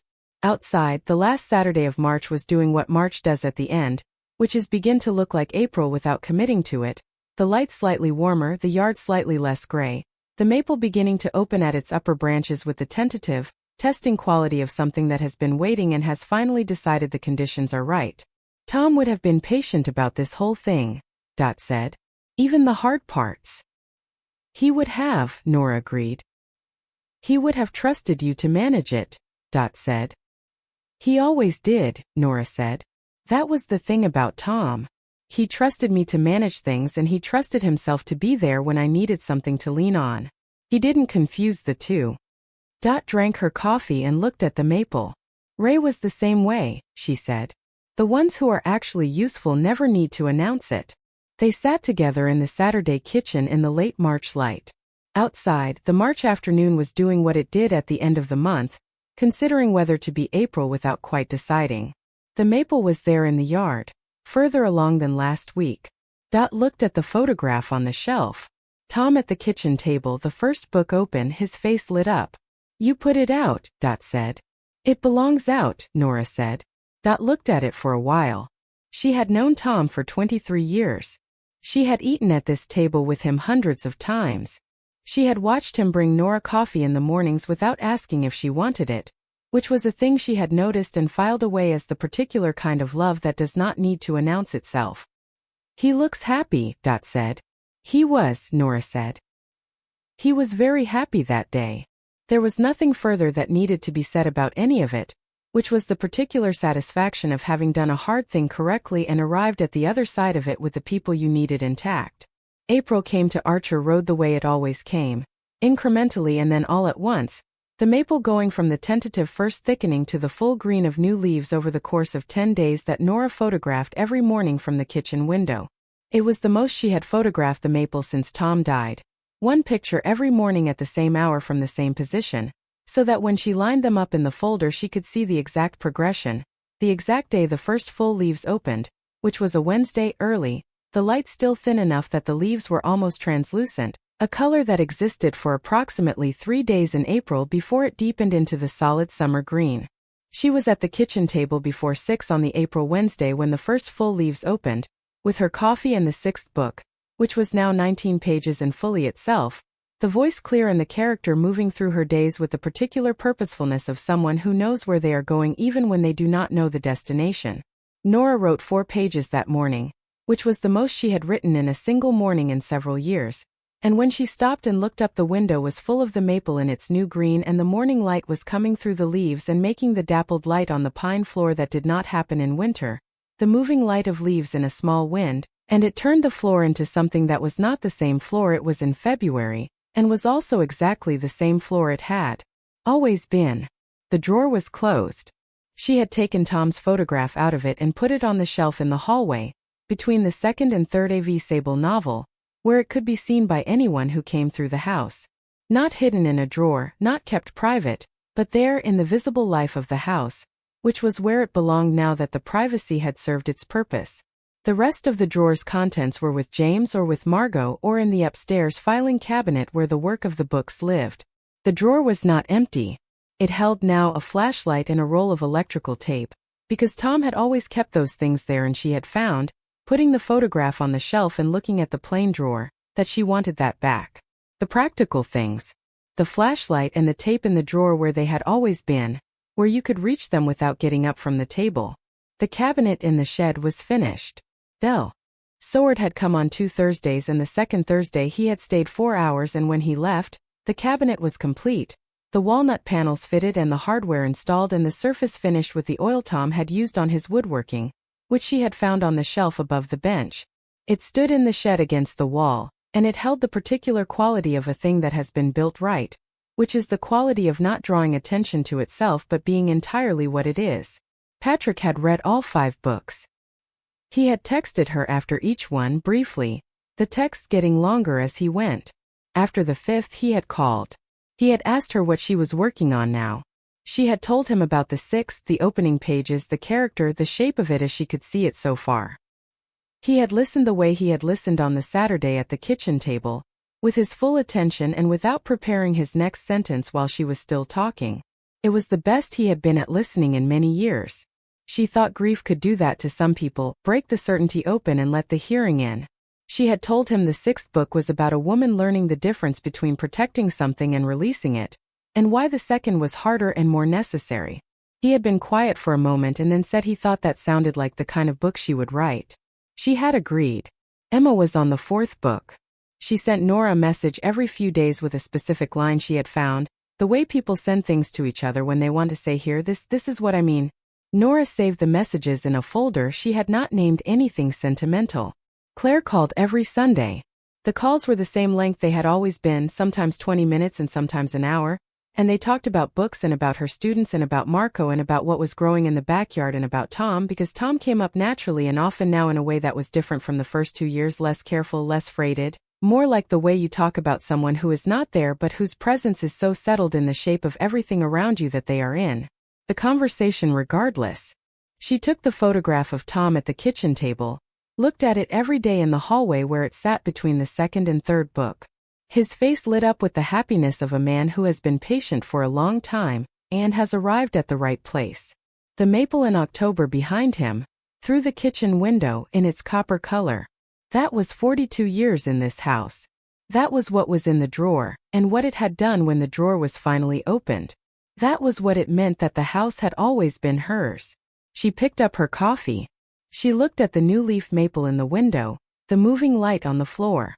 She thought about the word hers, which was the oldest and most accurate word for this house, the word that had been in the deed since 1979 and in the drawers and the rooms and the morning light and the work she had done here since the children left home. She thought about all the people who had been in this house in the last 10 months. James Reardon with his legal pad and his careful questions. Patrick with his folder and his certainty and then without either. Claire with her carry-on and her directness and the first book read in the living room armchair. Emma with the book returned to the shelf and her questions about patience and true writing. Every Saturday with her court reporter's precision and 23 years of friendship. All of them in the rooms of this house, moving through the space Tom had bought and Nora had lived in, and both of them had made into the specific thing it was. The house was still standing. The drawer was closed. The photograph was on the shelf. The 6th book was on the screen. She opened her laptop to the 6th book, which was waiting where she had left it, 19 pages of the right voice, telling the truth about the thing it was about.